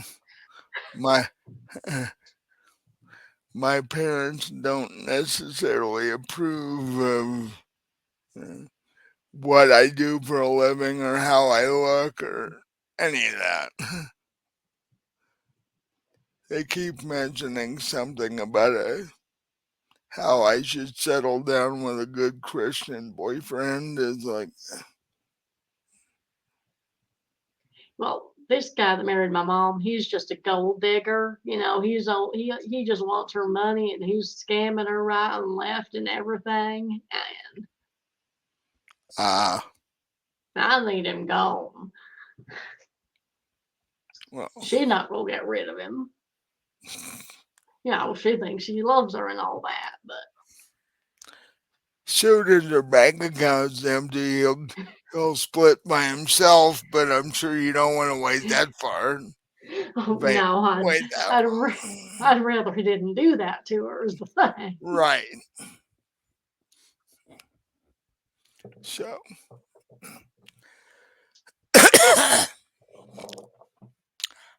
how are you wanting to go about accomplishing this? Well, you know, thing is, he's got this phobia about, wild animals. Don't know where that came from, but he's got this phobia about things, creatures attacking him and chewing him to bits and shit like that. So I was wondering if there was anything that could, make that happen per se. What? You want to go in there? Yeah, I heard Daddy too. Yes, I heard maybe, Daddy. maybe, maybe you got food. Yeah, you heard him in the kitchen. I'm like, I'm like, he's got food this time. That's that's why well, that the worked. well, the last time the lights were all off and everything, so I don't know if he was there, but Shows you how well he can hear. yeah, especially the refrigerator door opening, those Yeah, ears go, huh? right. Yeah.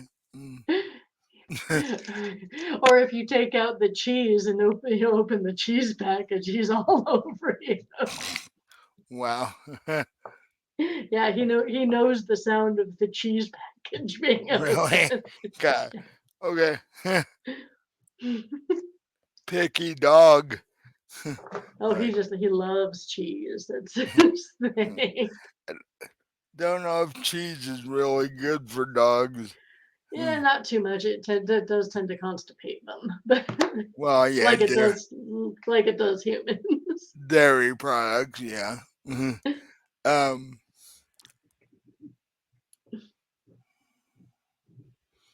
So you say this person is phobic of wild animals.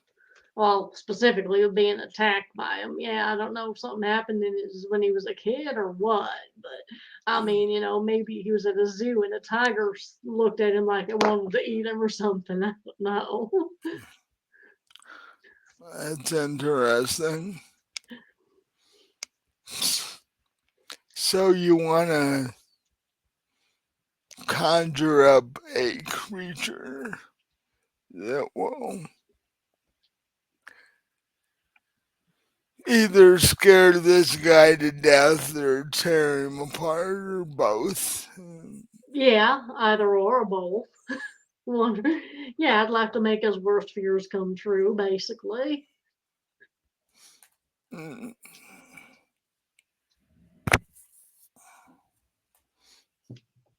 she says, 1 minute. And she takes her phone out and dials a number and says, uh, hello, Meg. Uh, this is Bria next door.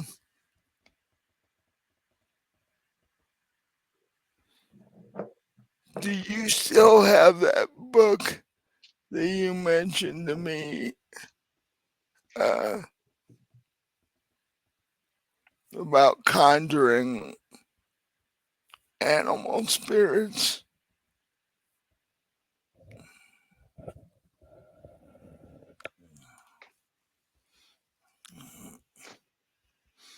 Um, oh, that's cool because I've got a couple here that might be interested in doing something like that. And I don't have the components for it right now. I will send them next door.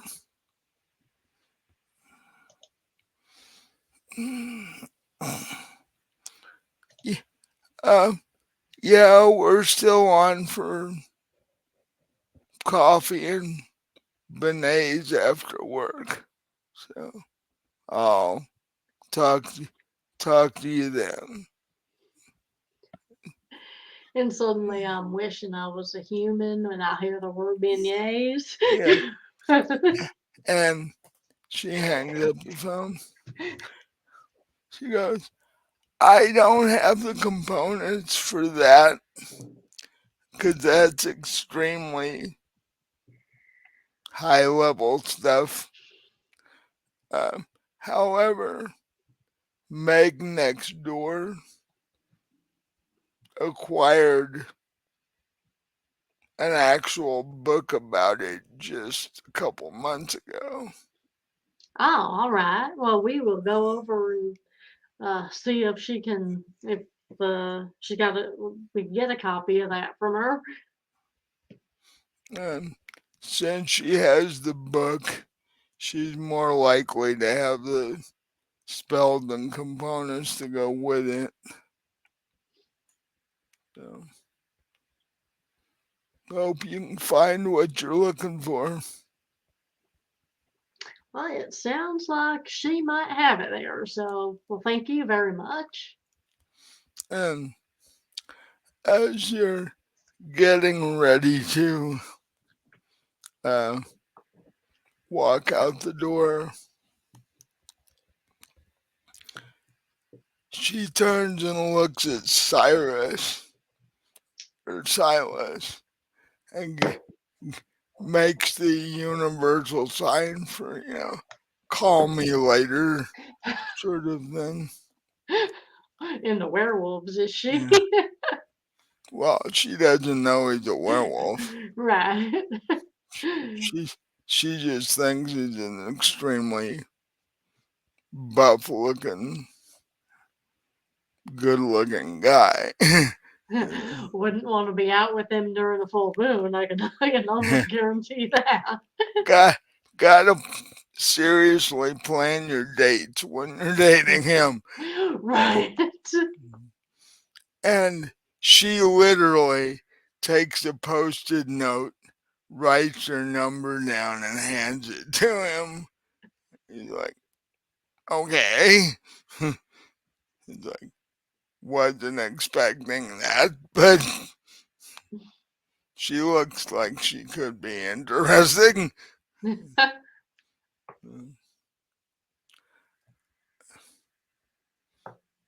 And then she realizes that the two of you could have been were probably a couple because you walked in together, and then she's like, Yeah, well, I didn't attack her or say anything to her, so.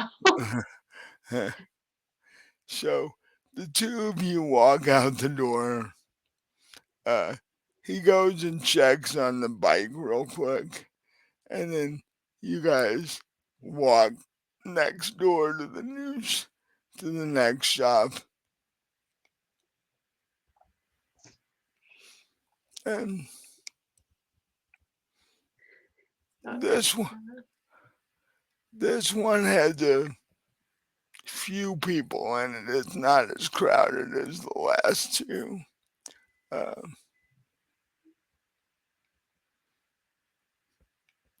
Give me a wits and intelligence check. Wits and intelligence. Okay.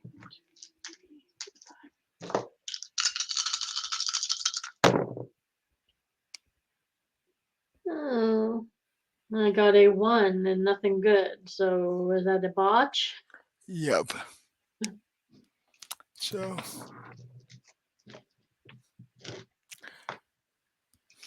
you two walk in the store, and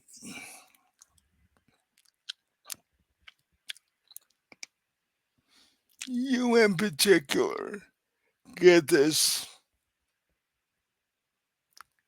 How do I want to put it? You get this rather heavy, dark feeling just as you walk in the door. Like,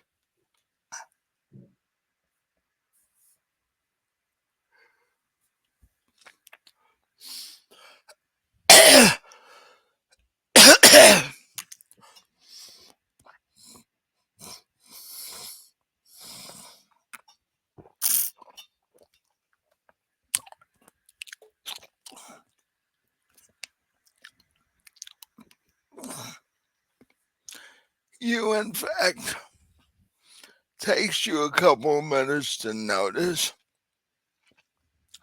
but you notice this distinct feeling in your chest, like you don't want to be here. Like there's something really dark in here. But, you know, you're in here for a reason, so you make your way up to the counter. Um,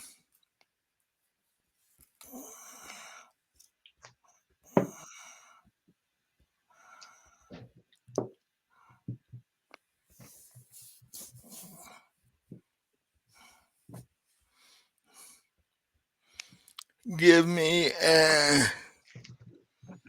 empathy and socialize roll.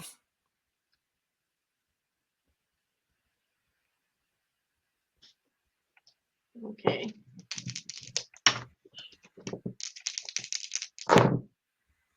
That is one success. You walk up to the counter. Well, you both walk up to the counter. And what you see standing behind the counter is somebody who, if they were 20 years older, would be Maple. This person looks just like a younger version of Maple.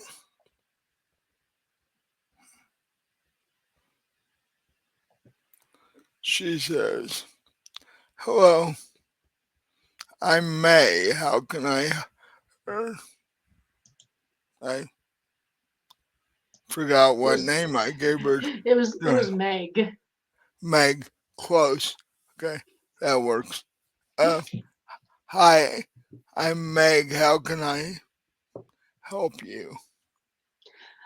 Well, the girl from the shop next door gave you a call about us, saying we might be interested in Oh, animal spirit conjuring. You said you have a book. I do. I just picked up a book uh, at an auction a little more than a week ago.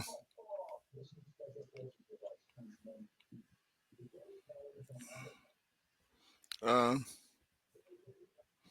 I haven't had a chance to do much with it, but you're welcome to look at it. Oh, could I? That would be good. Mm. She walks around the counter over to a shelf, uh, picks up the book and brings it back to the counter, and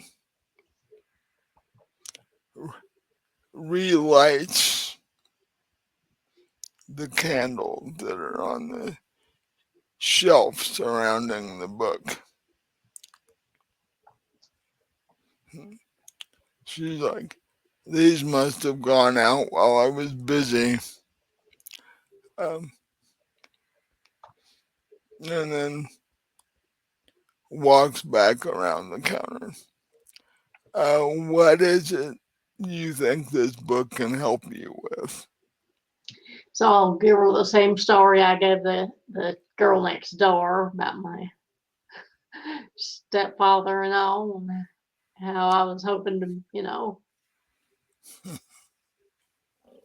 Make his nightmares come true.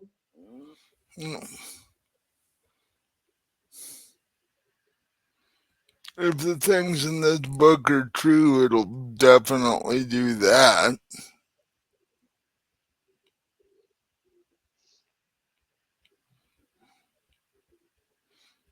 And do you touch the book, or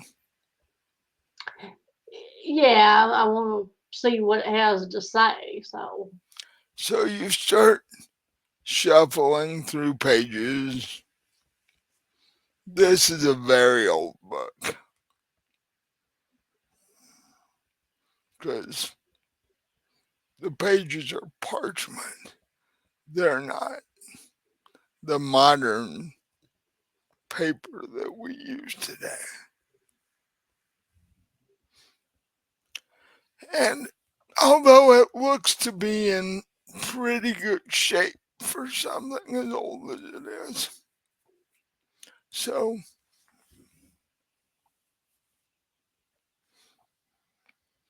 you start flipping through pages. Um, Give me another intelligence and wits roll. okay.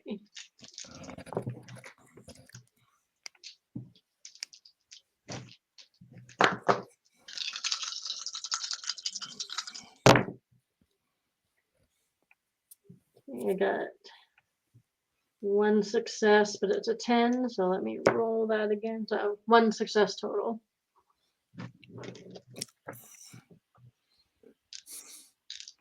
As you're flipping through these pages, you get to a page that shows um,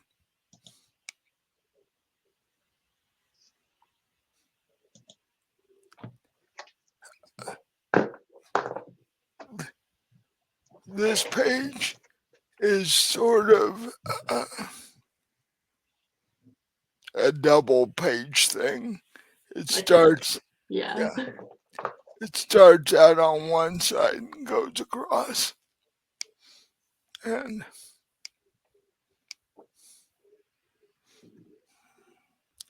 it shows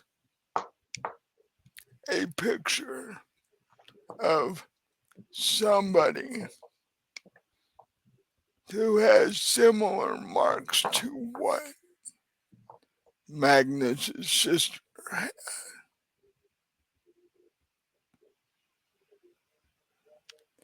And then on the on the second half of this,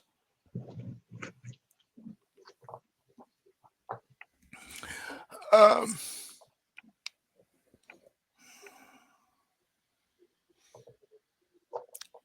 it talks about a creature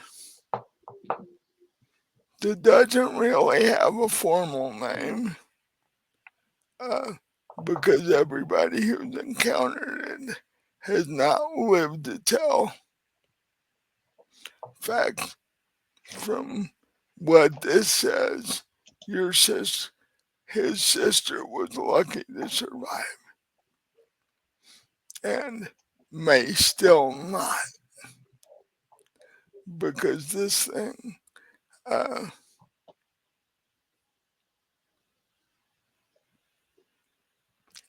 if it actually breaks the skin and draws blood, it causes a kind of, almost from a human point of view, it would be considered blood poisoning. Oh, not good. And for a vampire, that's a bad thing. Well, for a human, that's a bad thing, Yeah. but for a vampire, it's a really bad thing. And it looks similar to a werewolf, but it specifically states this is not a werewolf. It is Okay. it is an ancient creature that we have yet to identify. Um, but and then it lists it says if this creature is ever encountered, this is the ritual for protecting yourself from it. And it lists the ritual and the ingredients necessary. And but it does say at the bottom of the page, um, they have not found a cure for uh, victims who've been attacked by this creature. Now, does it say how to actually, you know, call this creature up? It does give that in the ritual section, but it also says something to the effect of if you're foolish enough to do that, uh, the author's like, if you're foolish enough to do that, you better be a stronger voodoo priest than I am, because good luck controlling it if you call it. So I'm going to ask Meg, just out of curiosity, has anyone else been in your shop asking to see this book recently? Well, like I said, I only bought it at an auction last week. Well, in the last week, then. It, it hasn't been out for display for more than a week. Has anyone come in asking to look at it in the last week? I, um, mm, as a matter of fact, there were two people that came in this past week separately.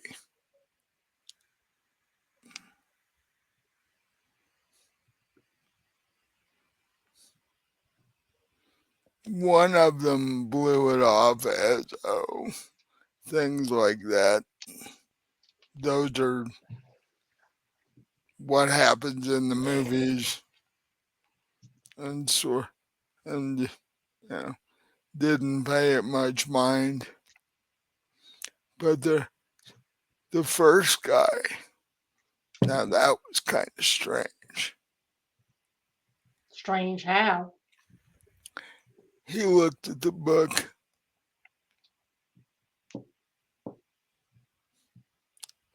He came over and asked. Uh, he actually cut in line to come over and ask how much I would take for the book. And he was visibly shaking when he asked me that question. But he didn't buy it. You must have quoted him a pretty high price. I told him it wasn't for sale. Ah, well, or that. I have no idea. I've only owned it for a week. I have no idea what that book truly had in it, or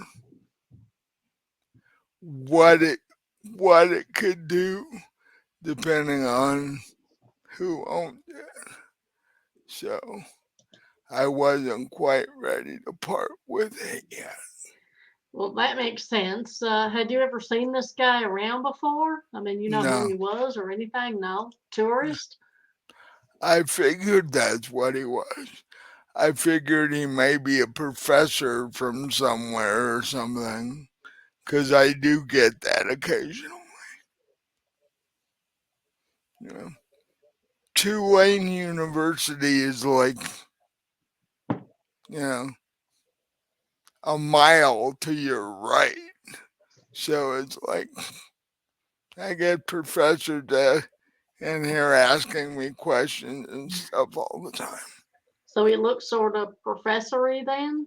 Yeah, although he looked like a professor that needed a vacation. Sort of stressed out? Yeah, he, and and when he came up to me and asked me that, and he was visibly shaking, I was like, "Yeah, you need a vacation because something is definitely going on with you, and you need to chill out." Right. Well, I've got another question. Seeing as the book's not for sale and all, would you mind if I took a picture of this page? No, that's fine. So I'll take my phone out and snap both of the pages, pictures of both of the She, pages. she's like, "But why in the world would you need them?" Well, like I told you, kind of hoping to get rid of my father-in-law. Figured this would be a good way to do it. But if I'm going to do it, though, I suppose I'm going to have to find someone who can do it because I don't know shit about voodoo. And your father-in-law must be a real gem if you want to get rid of him that way. Wouldn't it be easier just to shoot him or something? Well, yeah, but then there's a chance of me getting caught if I do that.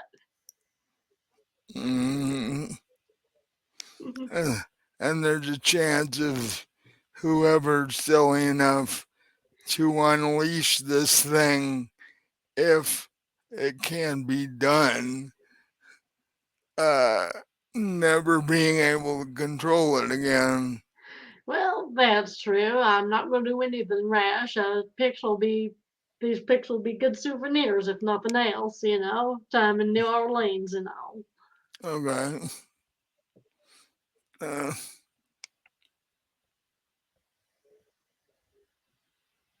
I don't get to visit many voodoo shops in Kentucky.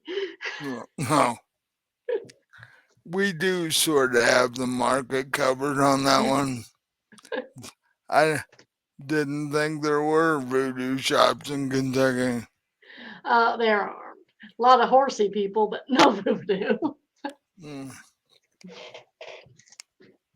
She's like, the Appalachian stuff that the native people do up there is pretty close, but it's not quite. Actually, if you do want somebody to ever do this ritual and you happen to be back in Kentucky, you could probably find an Appalachian person who could pull it off. Well, that's true. I actually never thought about that, but Yeah. yeah. Their Appalachian magic is somewhat similar to what we do. Probably close enough they could figure it out. Um, but I don't know anybody that in this town that has the knowledge to pull off something like this. None of the six of us could do that. If we all six got together, we could probably do it, but none of us separately are strong enough. Well, it sounds like you don't really wouldn't really want to either, right? Would you like to see that thing coming at you? Uh, I'm gonna say no. Right. best possible answer to that question. Uh, I mean, yeah, I'd rather not. well, let's just say if you do manage to do anything with it, come back and let me know how it works. All right. If you're alive to do that. Okay, I will. If I use it, I will do that. If I survive. Right. Oh,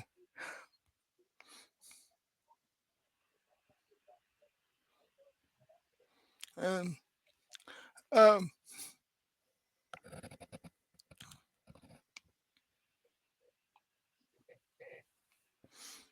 just before the two of you turn to leave, um,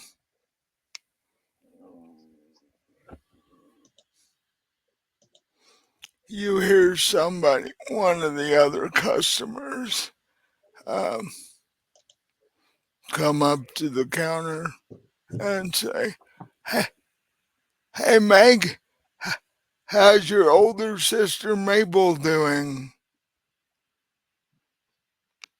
And she's like, "She's doing all right, but the bar's doing fine. Uh,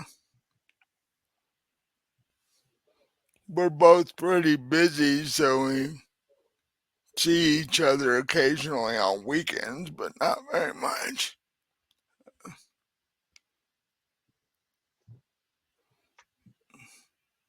And he goes on to purchase whatever he's purchasing, and the two of you walk out of the shop. No. Are you gonna go into the other two shops or No, I think I've got the information I need. so you two head back to the bike? And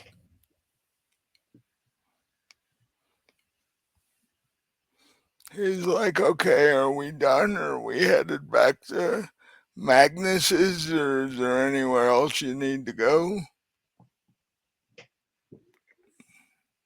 No, I think we're good. We could head on back. "Mm, yeah, be better to get back before rush hour traffic starts. 'Cause around midnight it gets busy.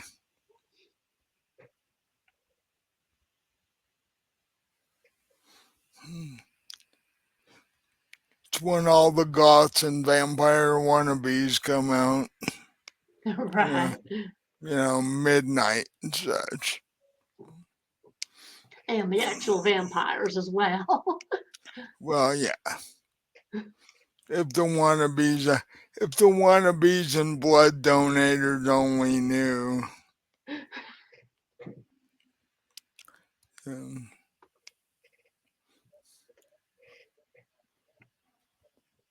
and you do, on the way back to Magnus's place, you do pass a uh, two-story brick building with a sign in front of it that says uh, Vampire Association of New Orleans, because there is such a thing. uh, and the parking lot actually looks pretty full. So, but you guys drive by. Uh, Not too long, you're back pulling into Mar Magnus's driveway, and you, when the bike stops, you uh, jump off set the helmet on the seat where you were sitting, and head into the house. And you see Hanley sitting at the dining room table having a conversation with Edward, apparently. Edward is sort of getting him up to speed on what's been going on while he was dealing with his strip club problem.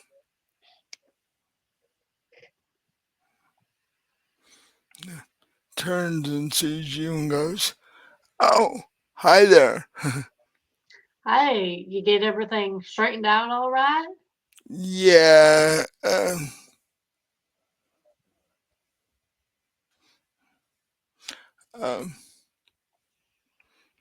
apparently I had an inspector problem. Ah, like it didn't, your club didn't pass inspection? It did, but the human inspector was trying to, uh, shall we say, blackmail me. Over what? He wanted money. I mean, why was it blackmailing you about what? I mean, what did he find? Well, he accidentally made his way into the back bar. Oh, well, that could cause some problems. Yeah. And he was like, "If you want to pass inspection and have me keep my mouth shut, it'll cost you blah." And I told him I had a better plan. And So that was. if you want to stay on your daytime schedule, you will shut the fuck up and never come into my club again. Or, I'm kind of surprised you haven't had that issue before, actually. I mean, you had to have had other inspections. well, before, while, while I'm here, if I'm here when the inspector comes in, I just don't want him in the back. I'm like, "Oh, that's just storage and stuff." Right, storage, yeah. And I convince them that they don't need to go back there. So none of the inspectors have ever been back there.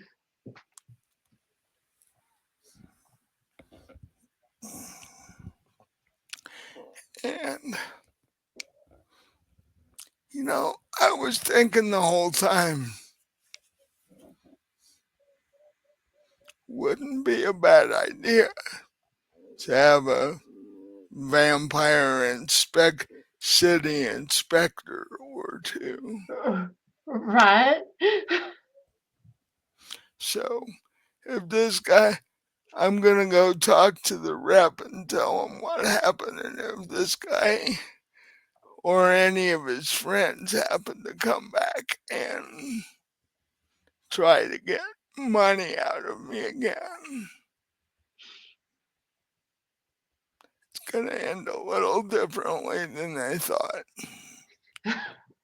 Right. No kidding.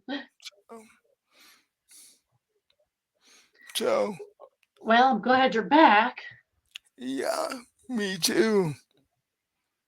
Did you, while you were there, did you happen to, check on the situation there? Oh, you mean our werewolf infestation. Oh, well, I meant, do you have any news about Marcy, how she might be doing? Uh,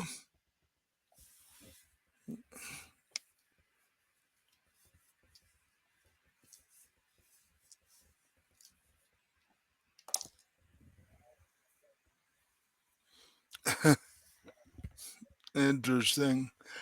Uh, no, I didn't hear anything. I rolled 3 dice, got 3 6s. Oh, Okay. ooh, 666. Yeah. Yikes. So,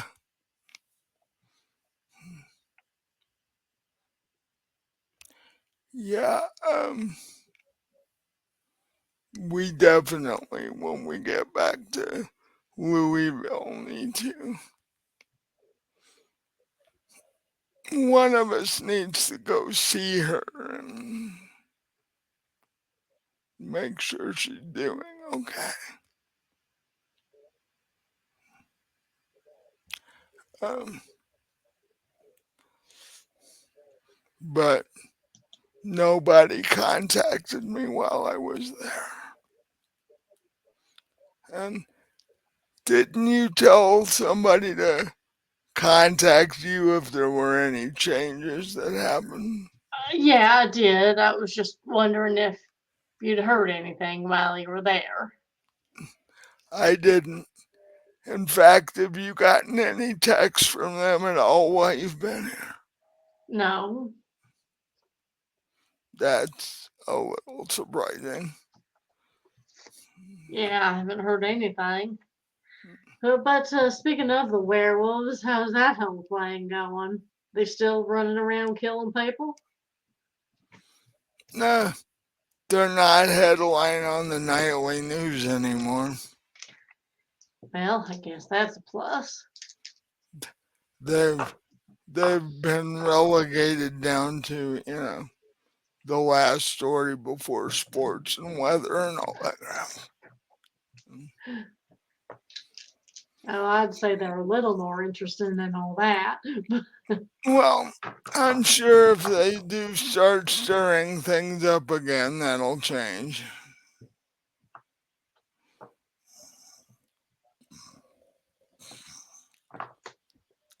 But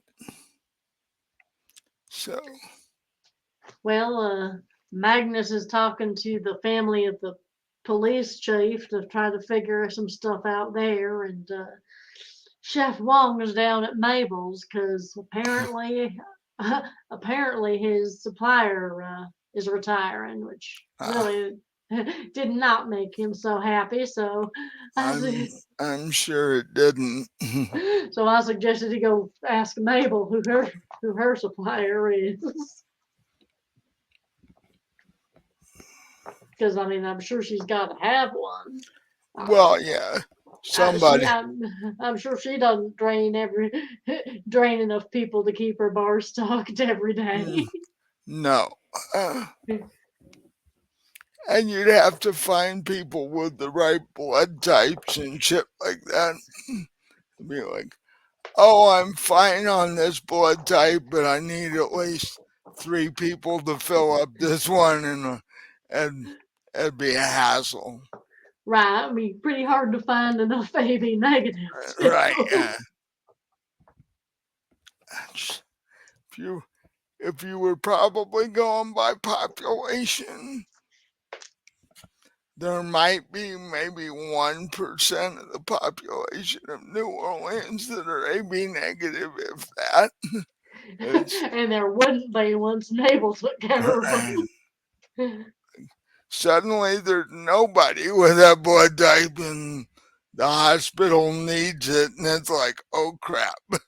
Yeah, so that'd be bad.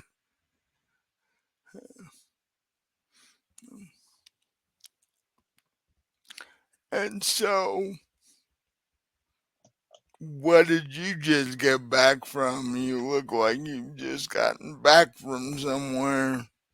Oh yeah, I just got back from talking, from some of the voodoo shops downtown because Unfortunately, Magnus's sister's in her room. She got attacked by something last night, and we were trying to figure out what it was could do something like that to a vampire. And I think I found out. Is that good or bad? Well, it's not good. So I'll pull up the pics on my phone and show them the pages of the book I looked at. Like Yeah. somebody was messing with something they shouldn't have been, apparently. He looks at the pictures and goes, and Magnus's sister is in that kind of shape. Uh, she's not dead, but she's in pretty bad shape, yeah. And so what I'm sort of wondering though, because you see here how it says that to conjure this thing up, you have to be really powerful to be able to control it. Yeah. I'm hoping like hell somebody didn't call this thing up and then not be able to control it and it's running around loose. Well, sadly enough, that could very well be a possibility because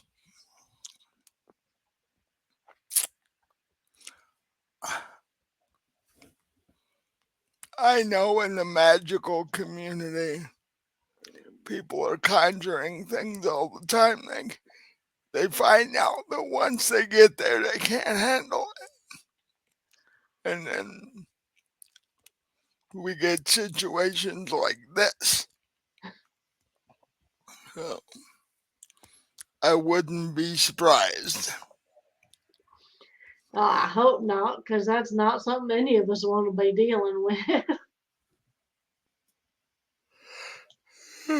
But if this, I mean, I don't know, of course, but if this thing is what killed the police chief, then we've got some major stuff going on. Yeah.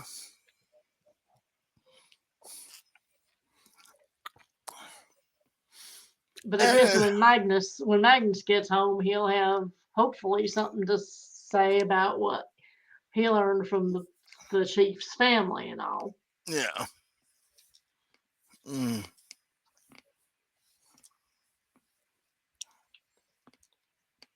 Because I mean, if this is what killed the chief, I'm sure it wasn't on the news or anything. no.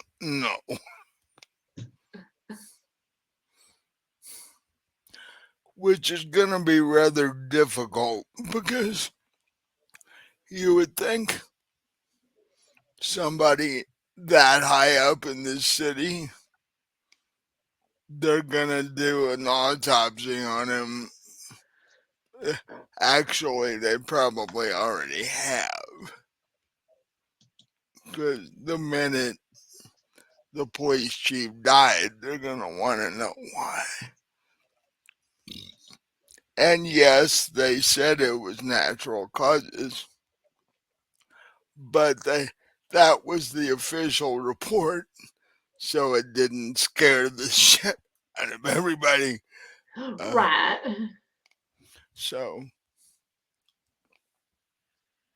what we need to do, whether the family will tell us anything or not, is try and get a hold of a copy of the autopsy report.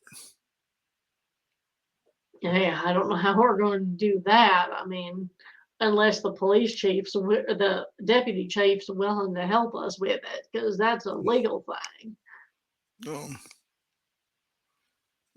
yeah, the deputy chief would have to talk to the coroner Coroner, yeah. and authorize the release of the report, And if he which doesn't see any reason to do that, he's not going to do it. right, and also if there's something really weird, quote, in the coroner report, he's going to be less likely to let that go too.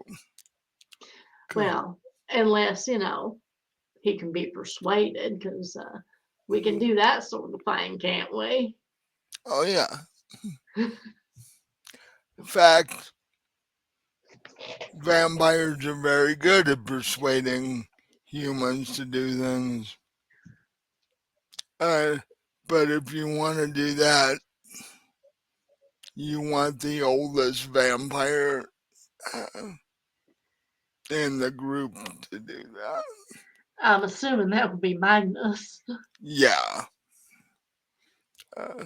because the older a vampire is, the more persuasive Well, they. actually, technically, wouldn't it be Chef Wong?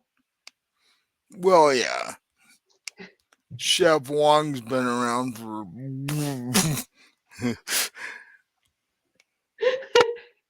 Send him in to talk to the deputy chief.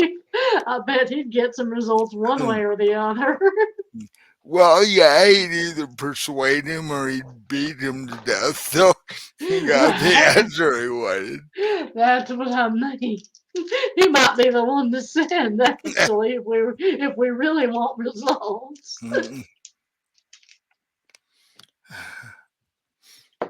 I don't want to know how many distributors of shit he's beat up in his life. It's like, you're what? Whack! Yeah, well, according to Magnus, he did a number on the press. Yeah. Oh, yeah. Magnus told you that story. Yeah. Ma- um, Chef Wong and Eddie just basically wiped everybody in that place out. Um, yeah, to be an elderly looking Oriental dude and a scrawny, wiry 30 something dude like Eddie is like,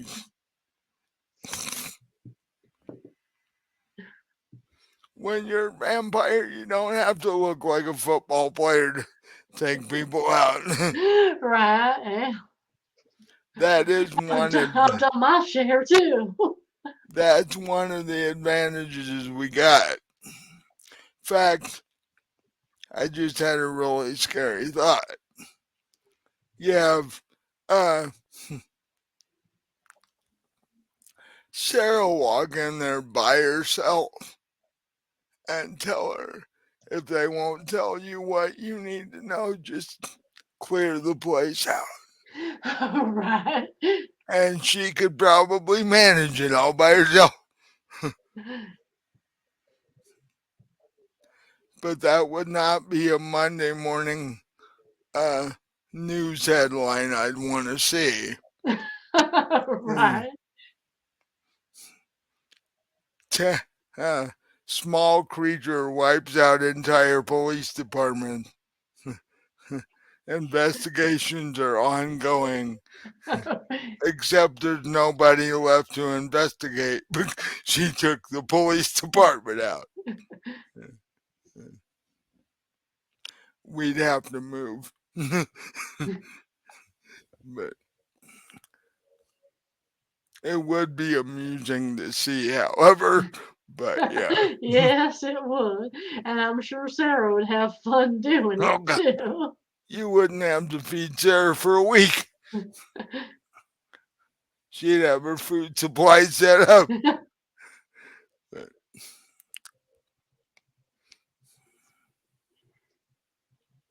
in fact, about that time, you hear Sarah's voice from outside,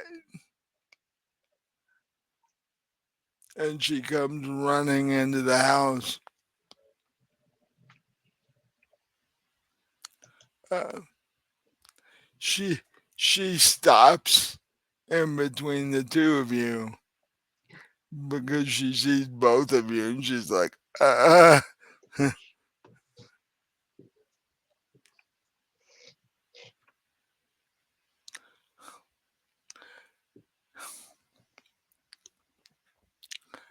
she walks over to you and gives you a hug, and then walks over to Hanley and does the same thing and then punches him hard enough in the shoulder that it actually hurts. And she's like, "You're not allowed to take off when we're in the middle of this crap."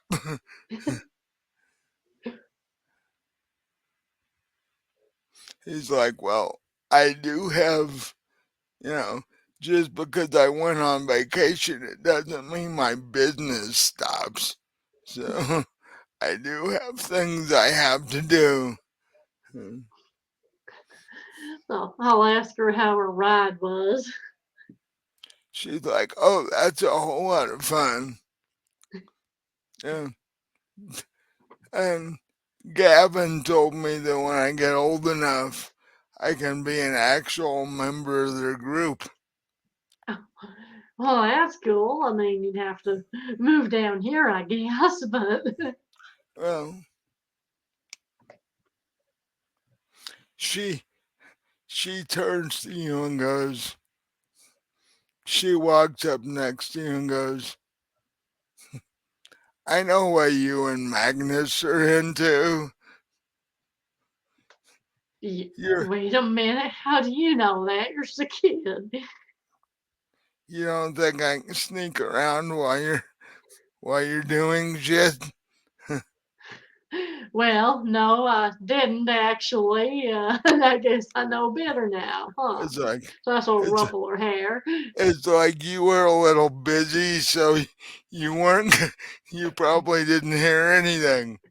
It's like I know what's in the basement. I, I when you guys leave me with staff members, you think they actually watch where I go and Well, I was hoping.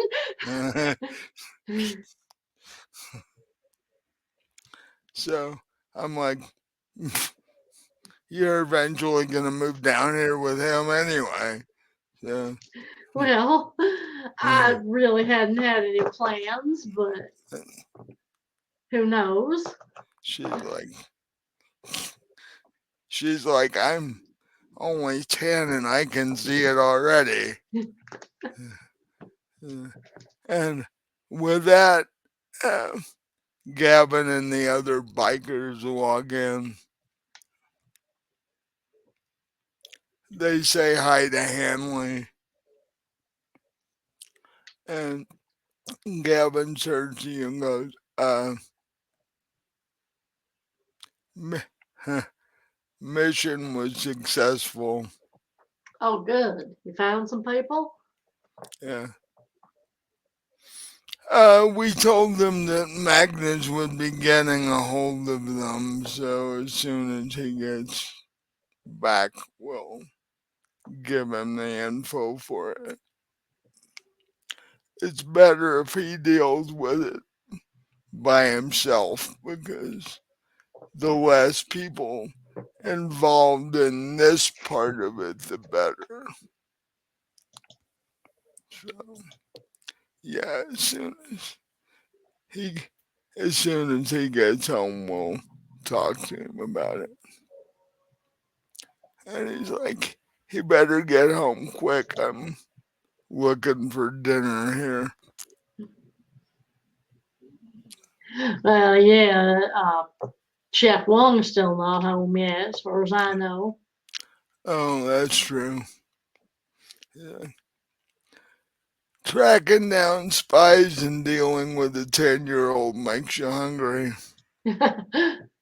Yeah, I can imagine. Especially this little 10-year-old. She's already acting like a biker. Uh, she gives you this uh, pseudo pouty look and sort of goes over and hops on uh, Hanley's lap and is sitting there like nothing's happening. Like, gives you this look like, who, me? I'm the, I'm the nicest thing in the world. What are you talking about?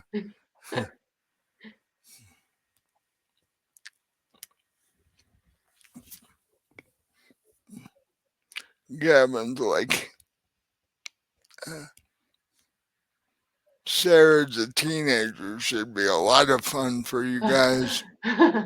Oh yeah, I can hardly wait. Yeah.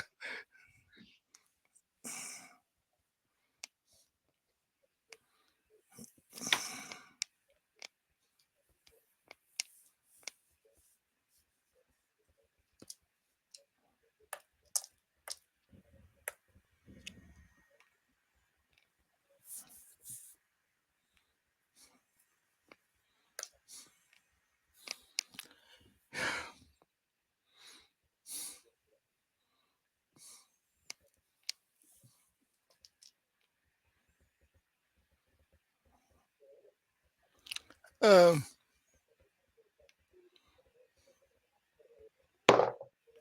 give me a um, wits and intelligence roll. Wits and intelligence. Okay.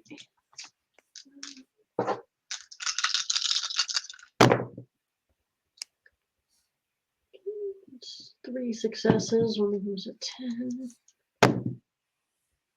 Oh, and that's a 9. So 4 successes altogether.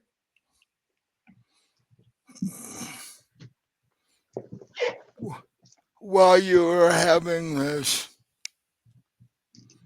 playful conversation, you hear a uh,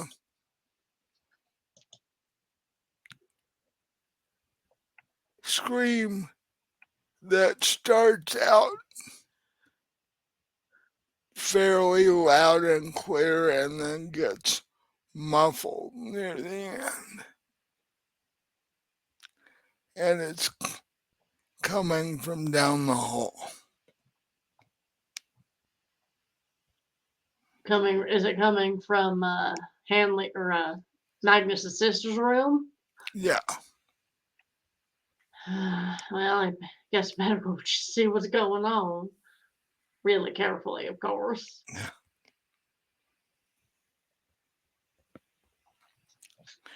You walk down. Um, the door's open. She's laying on the floor. Um,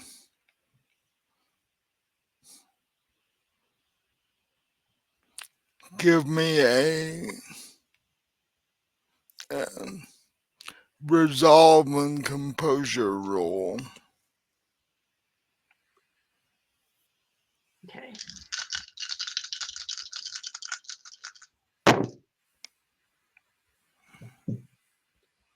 That's 4 successes. Wow, my dice are being nice to me today. Night, sort of, for the Sort of most part. about time after all this time. I know. um, you see something laying there you've never seen before. It's Magnus's sister, but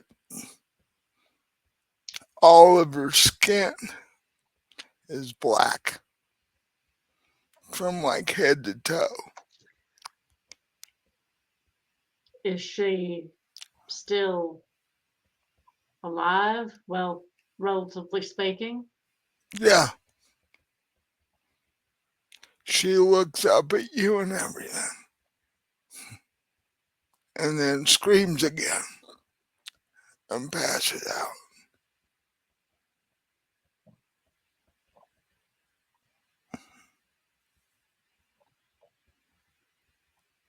Oh,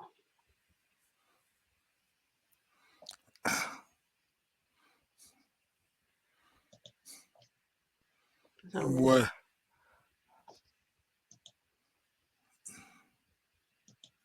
well, not sure what to do. Maybe I should get her back in the bed. I have a feeling I ought to call Magnus and get him home pretty quick.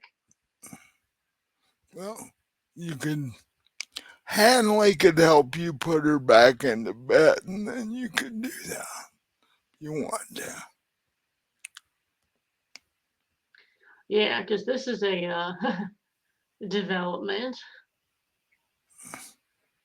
and hopefully, I'm hoping that Magnus would have access to a doctor who would be able to, do something with vampires.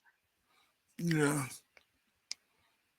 He, you think he probably would, being in New Orleans like this. Right. If Hanley can do it in the middle of nowhere, uh, Louisville, where you came from, uh, Magnus can probably pull something. I should.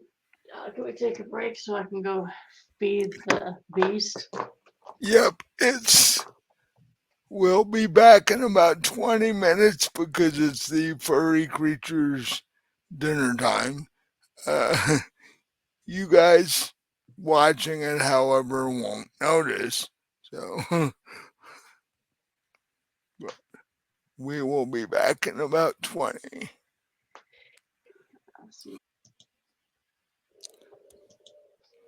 Hello and welcome back to Vampire the Requiem Louisville / New Orleans.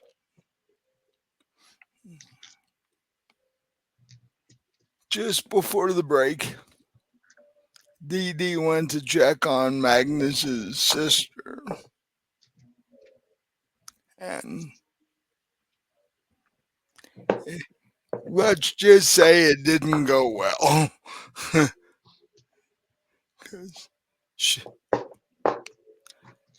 Because whatever this thing that attacked her caused her skin to turn black.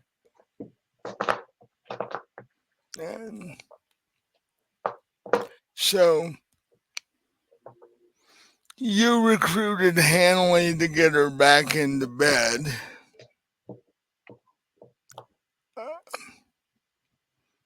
So what are you going to do next? I'm gonna call Magnus. He needs to get home. I mean, his sister might not be around for long.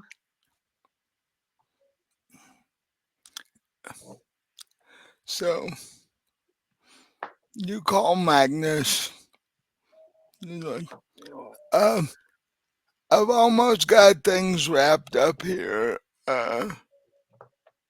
What's going on? You're gonna need to come home. Your sister's taken a pretty bad turn for the worse. Looks like. Uh, that's not good. No, it's really not. Um, okay. I'll wrap things up here and get home as soon as I can. So we're definitely looking at needing me to get hold of a doctor. Oh, absolutely. If you know one that has some experience with our kind, that would be really helpful, I think. I will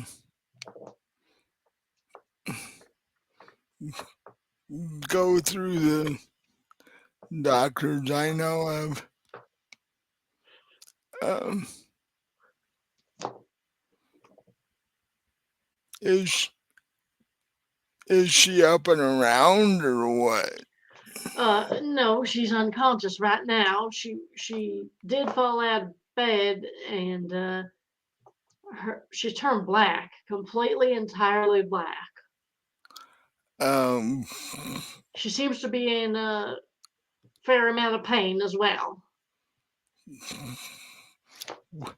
oh, that's a new one.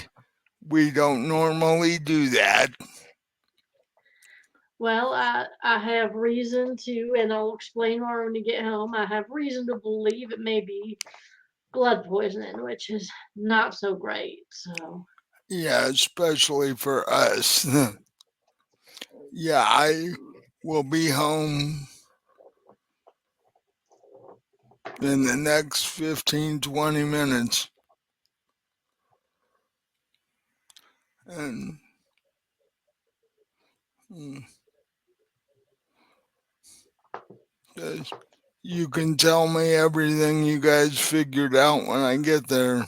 Right. He hangs up the phone.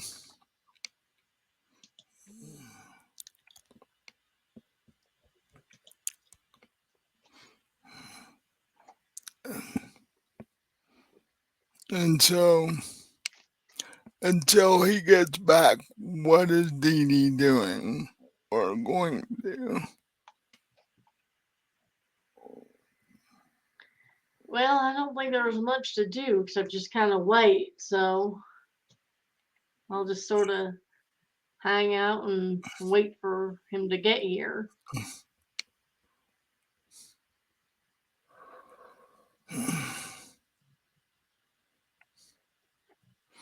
And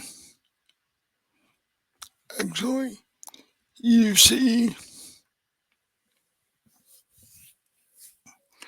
Chef Wong standing in the kitchen doorway when you get back to the main dining room. He goes, doesn't sound like it's going very well back there. No. Do you get your uh, supplier problems settled? Figured out? Yeah, Mabel gave me the number for hers. She said she hasn't had any trouble with them. Oh, good.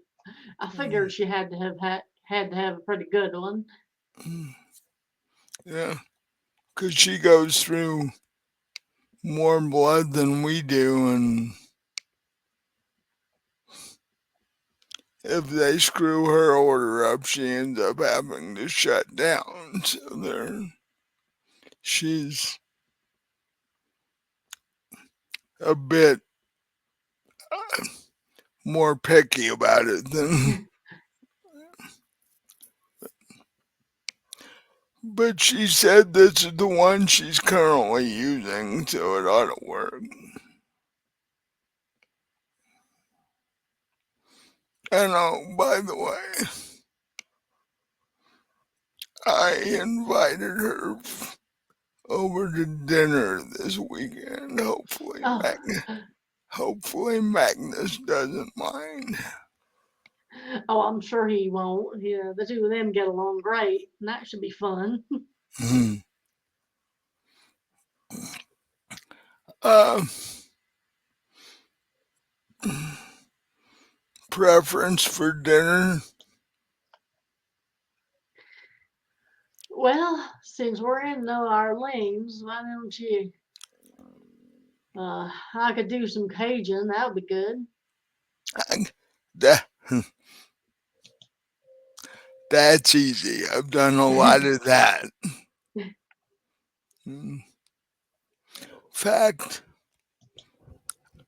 I will do an entire Cajun themed thing because everybody else seems to like that too. It's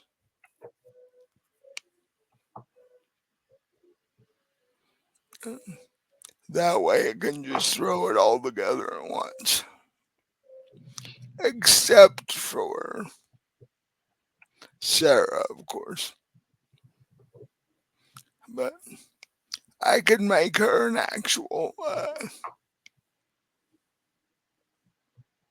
Cajun, actual blackened fish.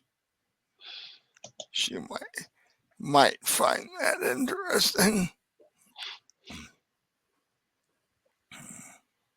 Don't know if she's eaten fish very often before. Yeah, it might be a nice little change. Not, not generally something in your average werewolf uh, menu, but actually could be if you got, you know, werewolves will live on either coast, I guess. But or in Alaska. yeah, oh yeah, yeah. But would you take the salmon, or would you take the bear that's hunting the salmon while you're eating? Both. She would, yeah. See her body slamming a bear and just,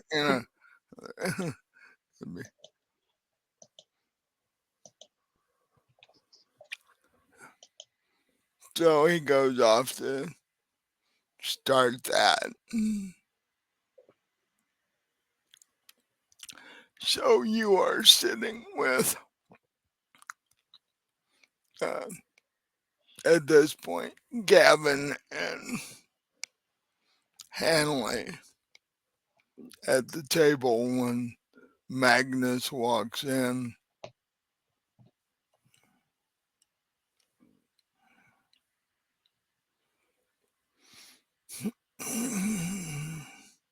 Says, I'll be right back. I'm going to go check on my sister. Yeah, I think you'd better. So he heads down the hallway.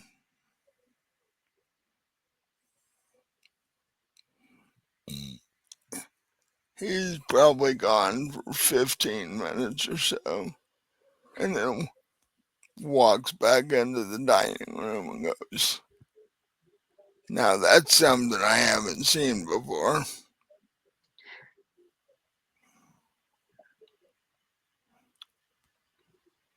I'm going to head into my office for a second, look up the number of the doctor that I normally use. I really should put it in my phone, but I don't use the number all that often until now. So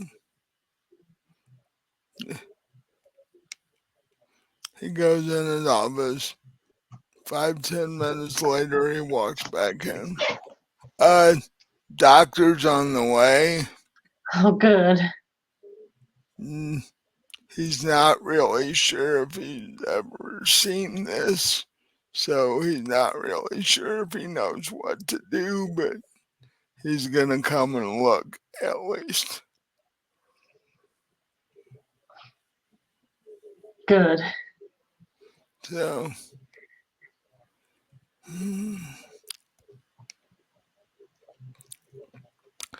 there there's definitely something fishy going on with the police chief and his family, and sounds like everybody involved. You think the family knows something? The the way they were acting, yes. They were asking how soon they could have the body.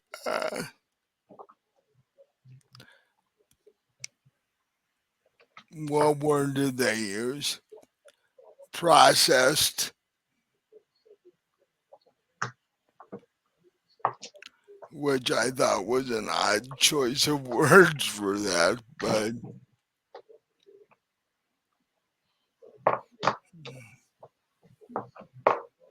I told them they'd have to get a hold of ask the deputy chief about that,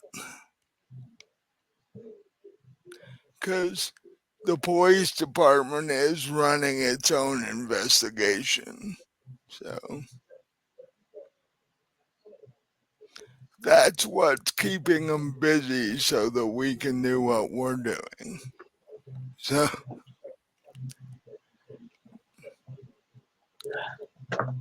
Yeah, well, I'll tell them, well, this is why I think it might be blood poisoning, and I show them the pages of the book on my phone, and like, pretty sure this is what we're dealing with here.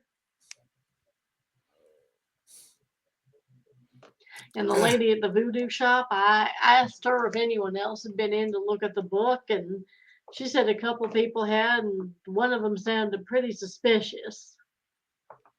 Really? Yeah, I mean, she couldn't tell me who he was. She'd never seen him before. Said he looked kind of like a stressed out college professor. Hmm.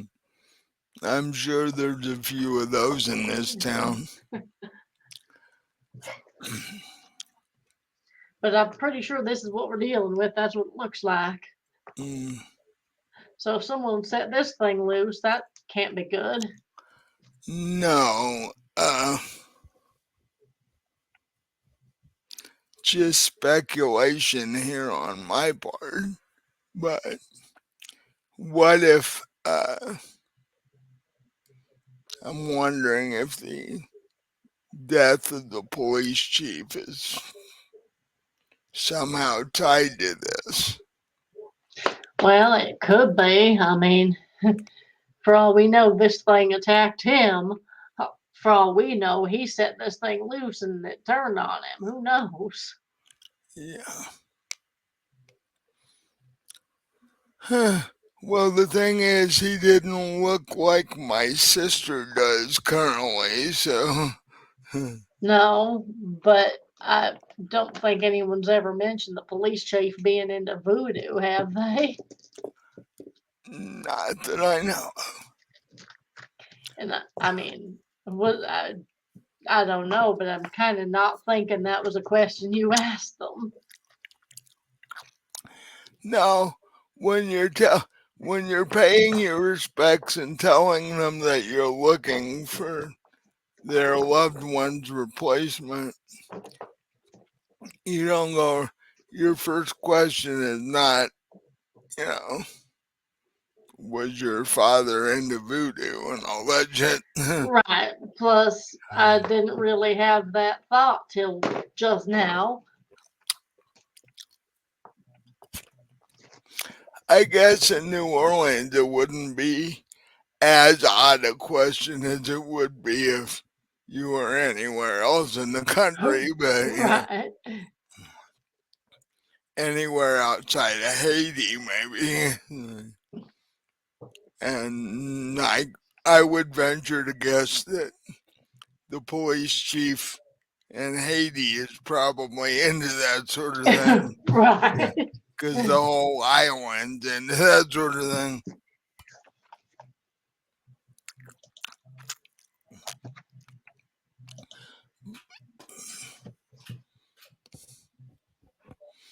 Yeah.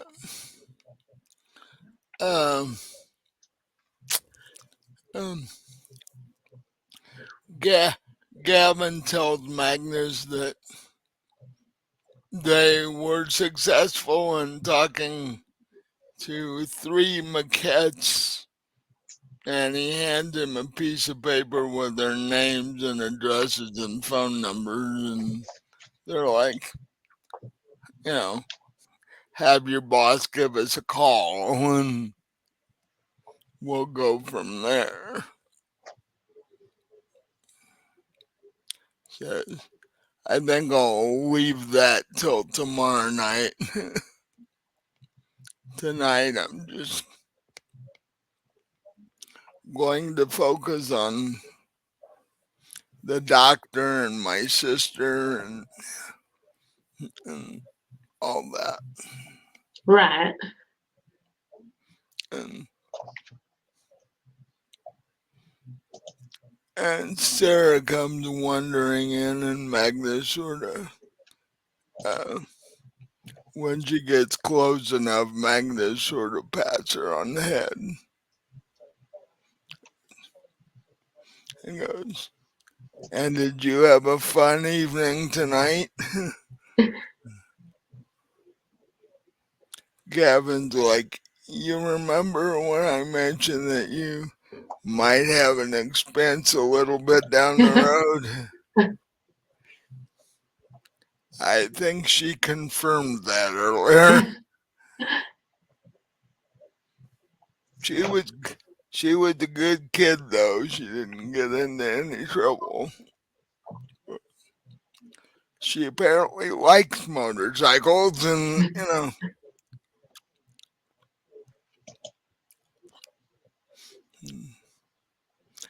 and Magnus turns to her and smiles and goes, "Well, you would look pretty cute in your biker outfit."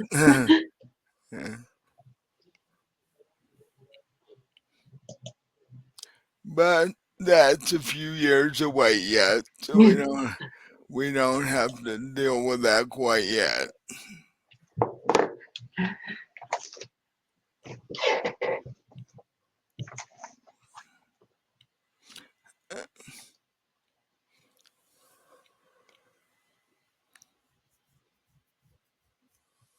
So that covers Magnus, what you guys were doing, the spies. Hanley's like, did we leave anything out? Well, don't think so. I'll tell Magnus. Oh, Chef Wong's got it going on with Mabel's supplier. So That's good. Maybe not quite as much yelling, maybe. hopefully. And Wong, at that point, Wong yelled out of the kitchen, "I heard that."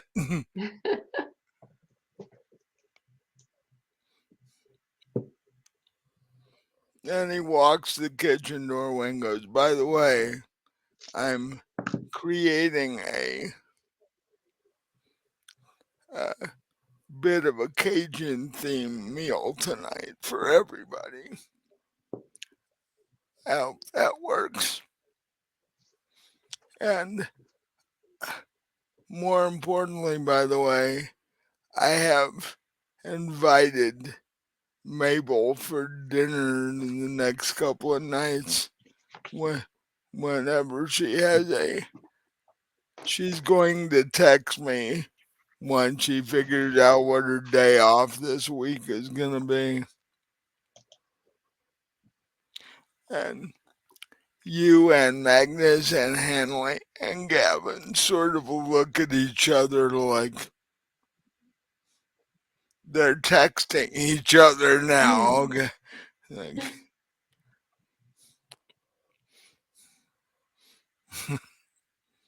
and Magnus is like, I didn't think you knew how to text. He's like, I may be several hundred years old, but I'm not that bad. I, I do have offspring that teach me how to do this stuff. You can't be, several centuries old and not have either kids or other vampires you've turned before. So he's got tech people to help him.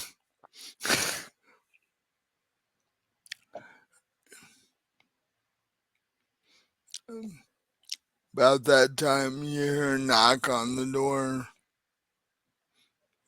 And Hanley gets up and answers the door. And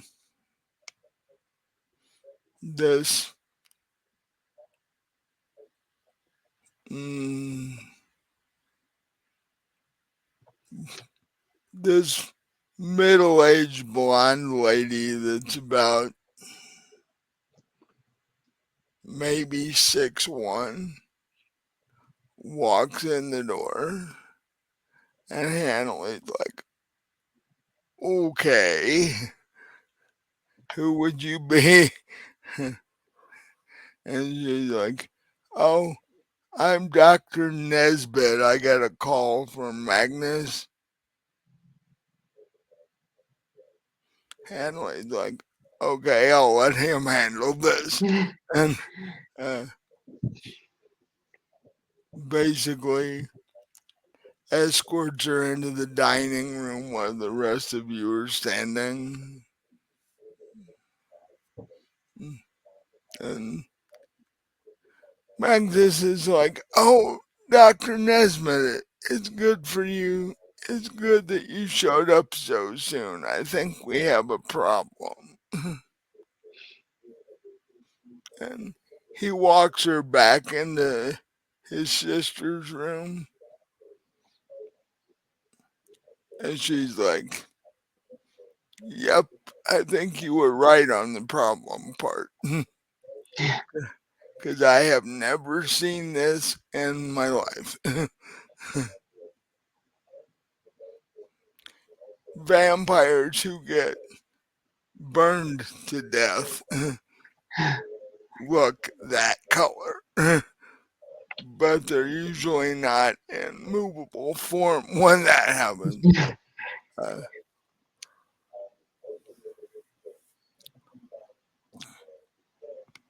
so, what in the world do you think did this, or do you have any idea? Uh, well, we're thinking it's something that somebody conjured up, voodoo like. Oh, wonderful. Yeah, not great. That sort of nullifies or might nullify any medication I can try and give her, but we can see.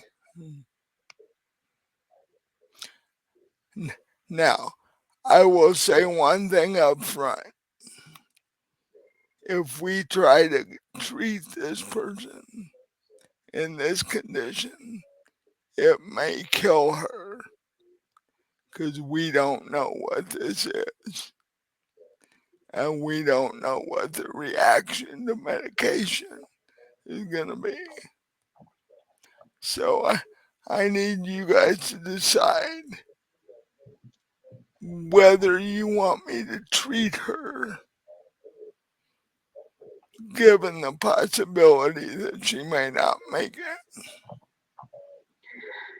Well, I think that should be up to Magnus. She's his sister. No, Magnus steps up to the doctor and says, "She's not likely to make it the way she is now if you leave her that way. Because she didn't start out that way. This is a uh, escalation in her condition. So it might kill her on its own. So I'd rather take the chance of her something possibly working and her getting better than just leaving her lay there to see what happens." And the doctor's like, "Okay, well, I can think of a couple of things to make her more comfortable for now. And then tomorrow I will do some research and come back and see if we can set up a medication that'll help." So she goes back to Magnus's sister's room, is back there for about a half an hour and comes back out. Uh, that should keep her sedated till tomorrow night.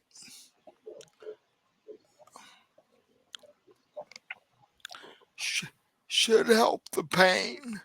So,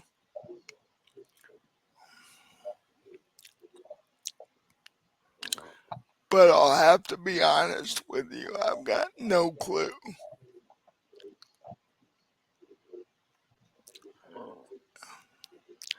Oh, did Dee Dee show her your phone?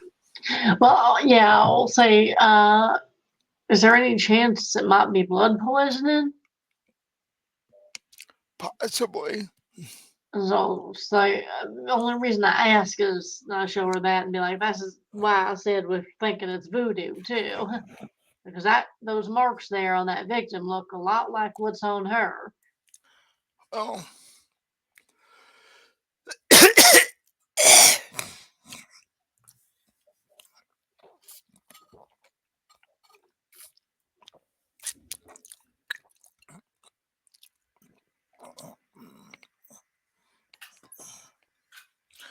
uh, hmm.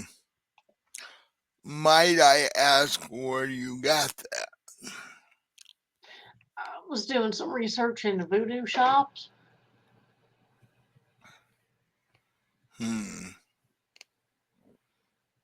I'm assuming that since you have the pages on your phone, the person wouldn't sell you the book. She said it wasn't for sale. She's told other people that too. Uh, hmm.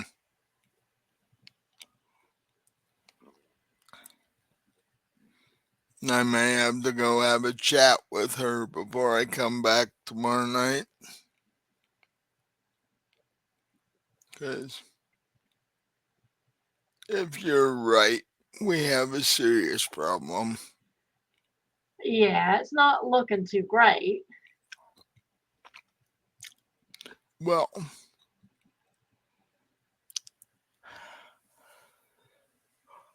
I'm thinking that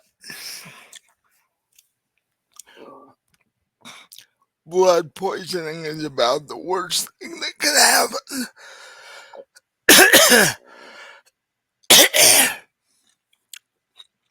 to a vampire that doesn't involve a wooden stake or sunshine. So, yeah, if there's something running around that can do that, there's a problem. Yeah. And with that, uh,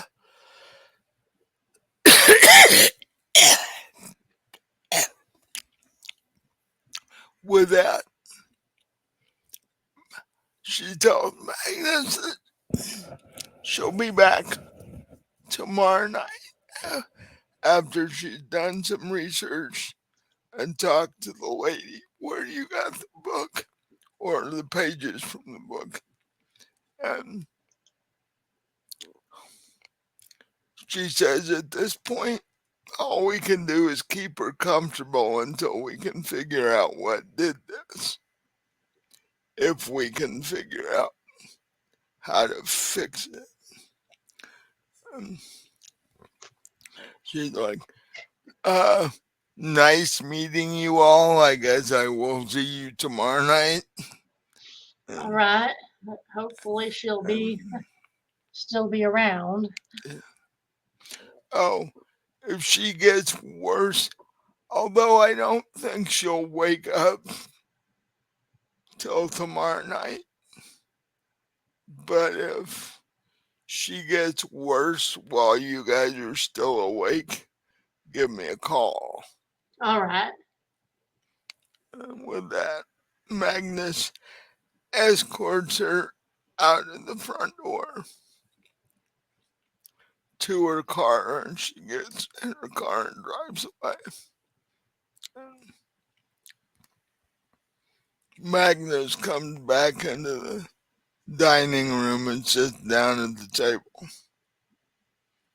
At which point, Chef Wong and his assistant start bringing out several plates of things. And he's like, everybody get to the table because it's ready. Um,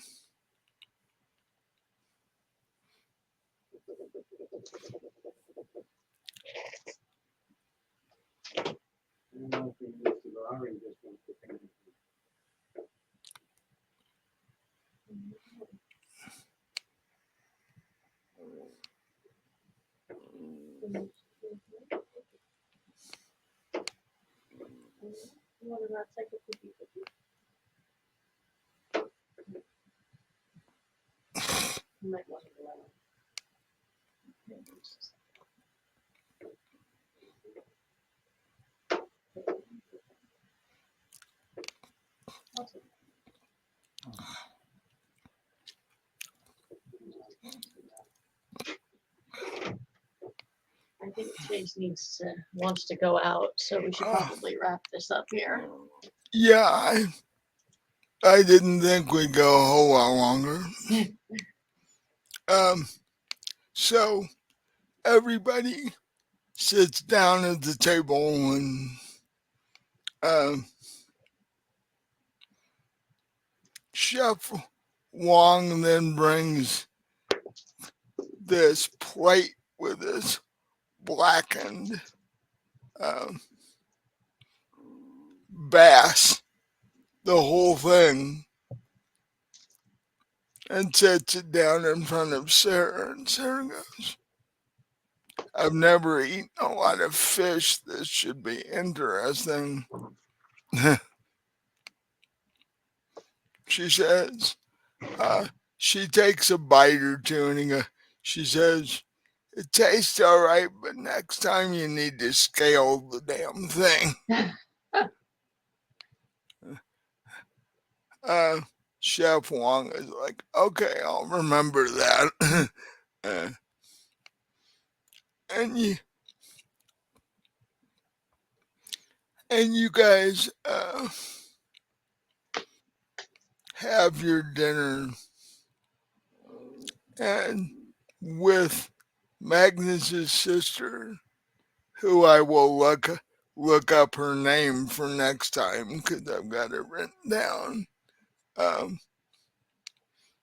with her asleep, things go fairly uneventfully. And after you have dinner, uh, Sarah gives you both a hug and says, I'm going to go in my room and put more clothes away. So if you need me, I'll be in there. And Gavin and the security team are like, okay,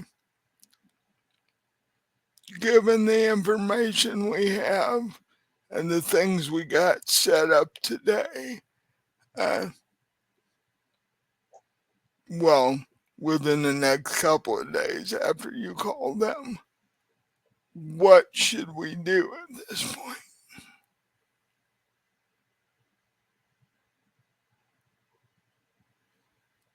Do we just wait and let the spies handle it? Or I'm assuming Magnus is going to answer that question. um, Magnus goes, well, that completely depends on what they tell me when I talk to them. How much they're willing to help, how much they can help, and how much money they want for doing it. So that's sort of up in the air until I talk to them.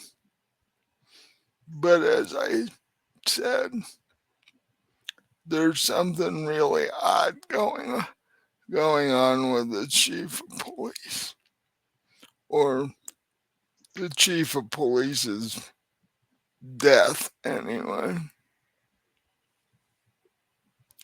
Because for a guy that supposedly died of natural causes, they're being really shifty about it.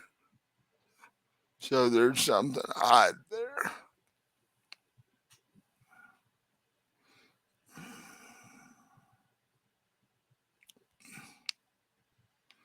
Um,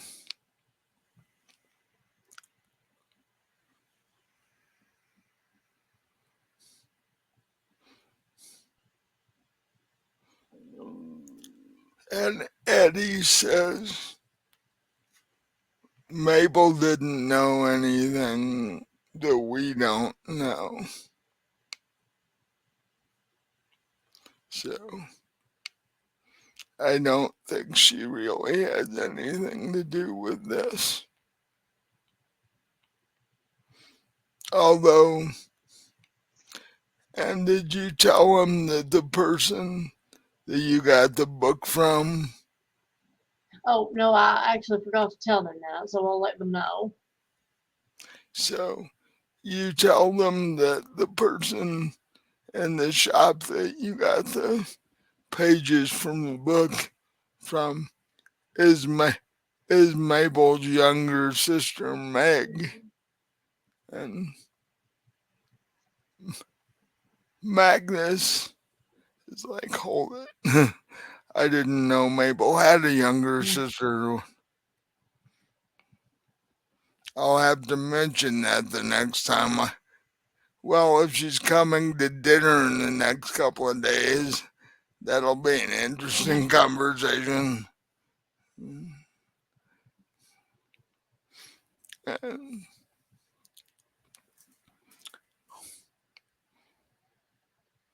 but I think we will end up with more information tomorrow night and be able to go further from there.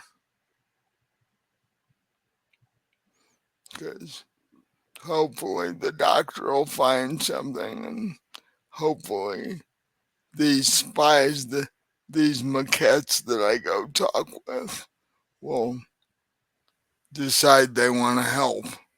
Yeah. But other than that, I think we've done all we can do for one night. And uh, so the Gavin and the rest of the security team uh, stop and say goodbye to Sara and then head out the door for the day. Because they have things they do during the day when you guys are unconscious. And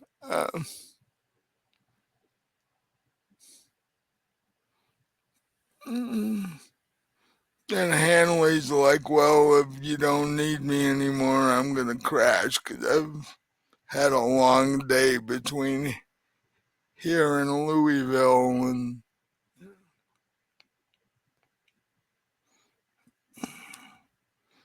I'll go give Sara a hug and I'm unconscious. I need to take the dog out. He's looking like he wants to. Okay. So, I mean, I could be back in like 5 minutes. We're going to pause for just a second here. We'll be right back.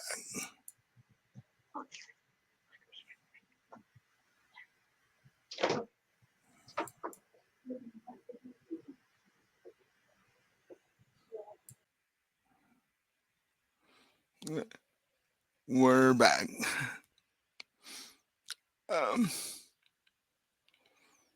so basically, after Hanley heads to bed, it's just pretty much you and Magnus. And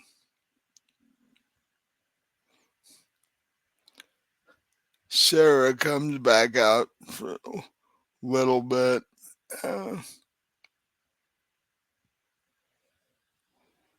Sounds like tomorrow's gonna be busy too. Yeah. Um, she looks at each one of you and goes,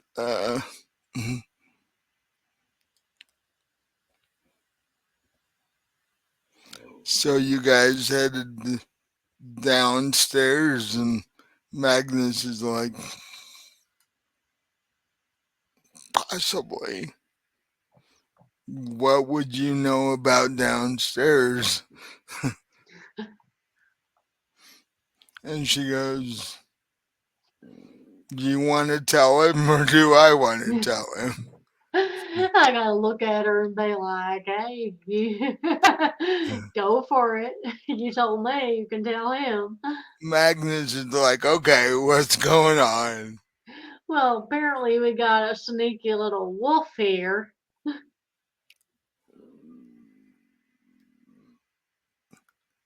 In what way? Well, she's been, sneaking around, sticking her little muzzle into places that don't belong. And you see her like slowly start backing up. So, yeah, she informed me earlier that she knows. Oh, so she's been downstairs, has she? Apparently so. You might want to have a talk with your staff about what watching her means. Apparently. Uh,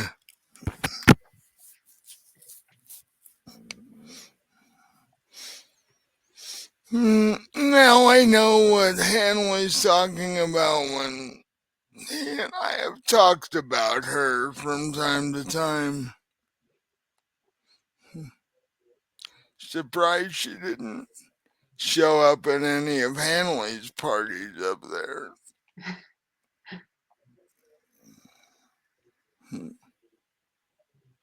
Yeah, definitely having a chat with my staff tomorrow night about watching her a bit closer than they apparently do.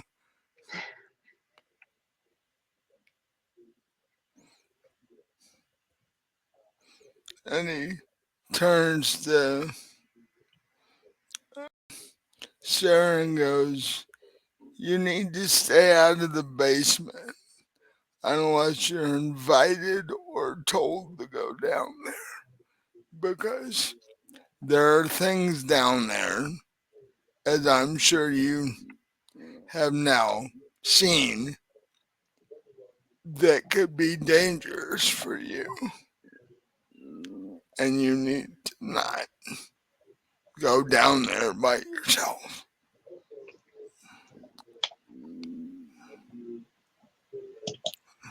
And she just sort of like looks at him and goes, okay.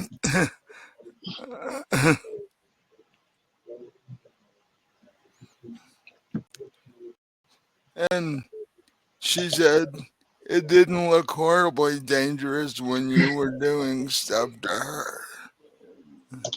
It's like, for one, I know what I'm doing. And for two, you're a bit smaller than she is. You could get stuck or whatever and have a real problem. So, uh,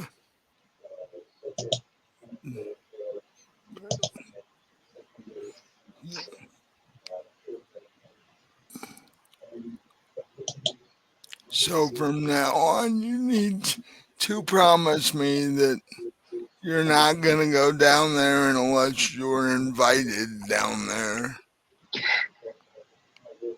Because even if somebody asks you to come down there, they need to keep track of you while you're down there.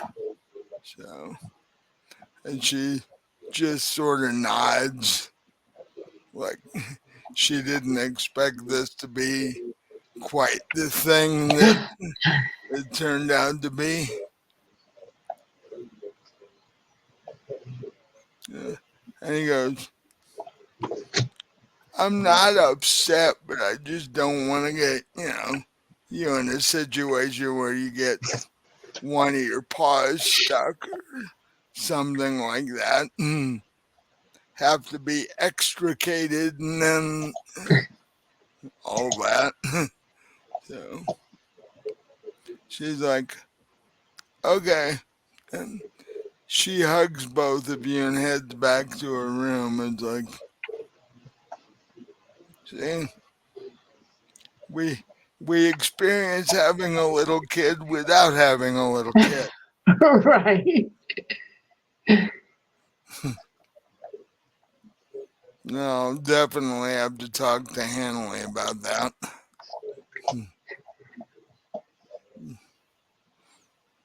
But it is getting close enough to sunrise that we should probably uh, turn in for the morning, Yeah, it's getting light out. because we're probably all tired enough just about to pass out after a day like today. Yeah, at least we found some stuff out.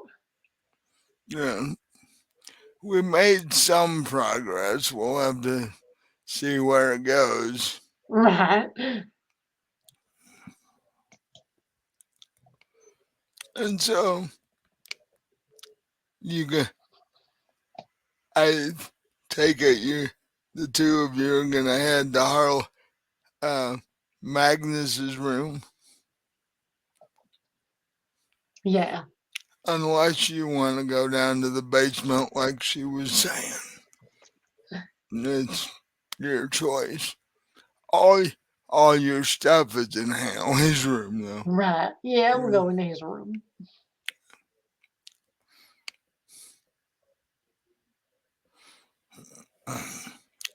And just as the two of you are getting settled to go to sleep, um,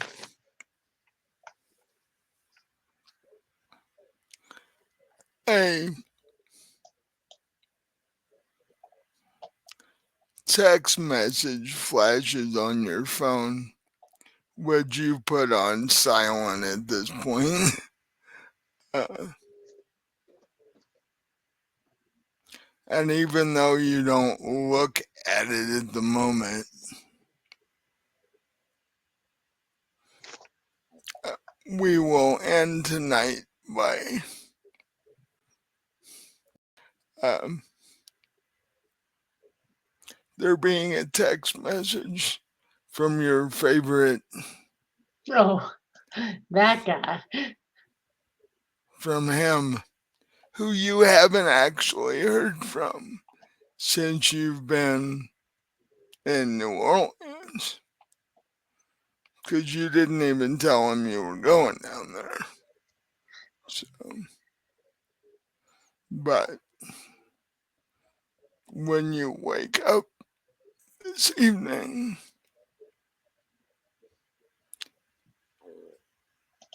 his text will be there, and you get to see what he wants. But we'll leave that extra complication for next Next. time.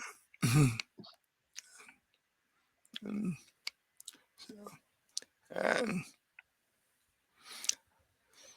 and we'll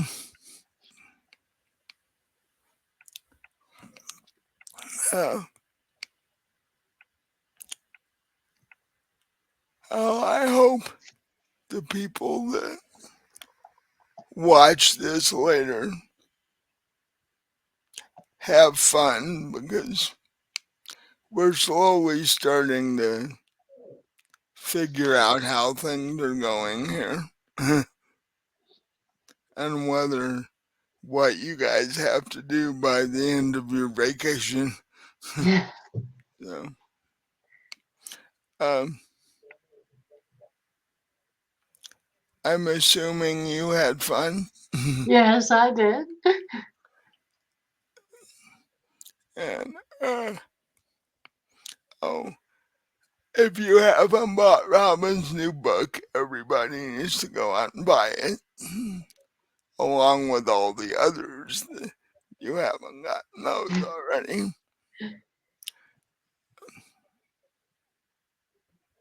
And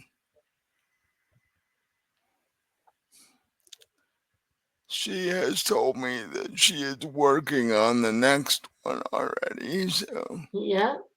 you guys have to hurry up and go buy this one so that when she comes out with the next one, you can buy that. Got to keep up with these series and stuff. So, uh, and next week we will be back with a new and interesting game. It is uh, there won't be fallen dragons for a little while because two of our players for fallen dragons are currently busy. So what we decided to do is come up with a new D&D campaign for the 3 players that are left. That means we will actually get to play and not cancel as many games. Plus, this way, if a couple of people are uh, busy one night on a D&D night, we can switch it from Fallen Dragons to the other game so that the 3 people that are there can play, which might mean that the eventually Jinx and Melody have to make up characters for this game, Right. but that's not hard. So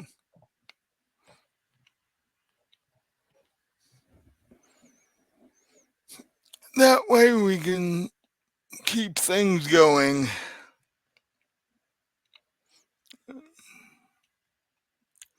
Um, and there isn't a Cthulhu game till uh, Halloween, wouldn't it yeah, be? yeah. I could do a Labor Day one, but I don't have the time considering it's what a few days from now. Yeah. So No, it's the day after tomorrow. yeah, Or actually, it's past midnight, so technically it's tomorrow. yeah, I'd have to. If I wanted to do a Labor Day one, I'd have to come up with something really fast. I don't think No, I'm gonna do that. we can do Cthulhu on Halloween. That's a good Cthulhu holiday anyway. What? That's a good Cthulhu holiday anyway, Halloween. Yeah. Plus, that means you got a month or two to make a new Cthulhu character.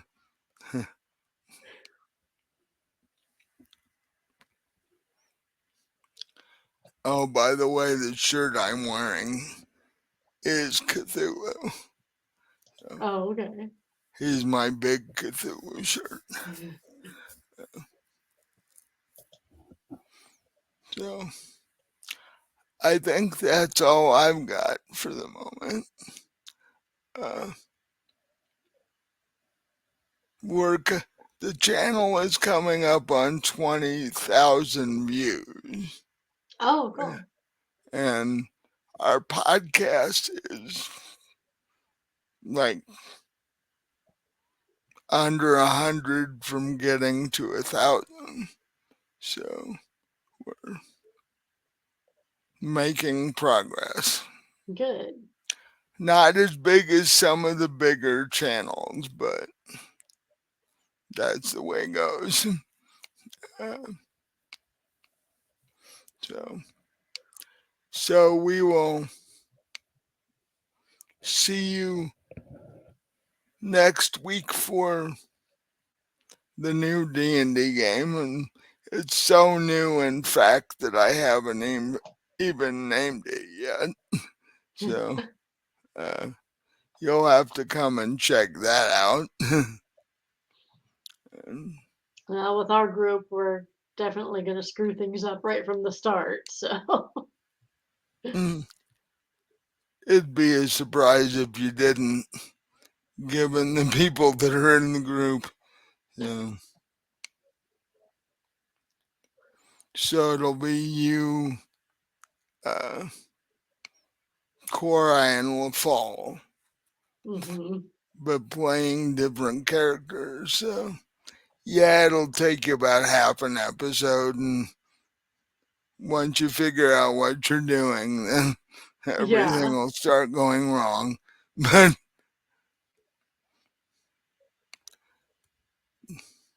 But hopefully you don't kill yourselves off too quickly. You are this game starts at 7th level, so Or they, 8. yeah, 8th, yeah, and you should be able to make it through a combat or two without keeling over. Although I could be horribly wrong, but depending on what you run up on. Yeah, but we will be back next week for that. So uh, that's it for me, unless you've got something else. Well, I think that's it. See you next time. Everybody have a good week until next Saturday.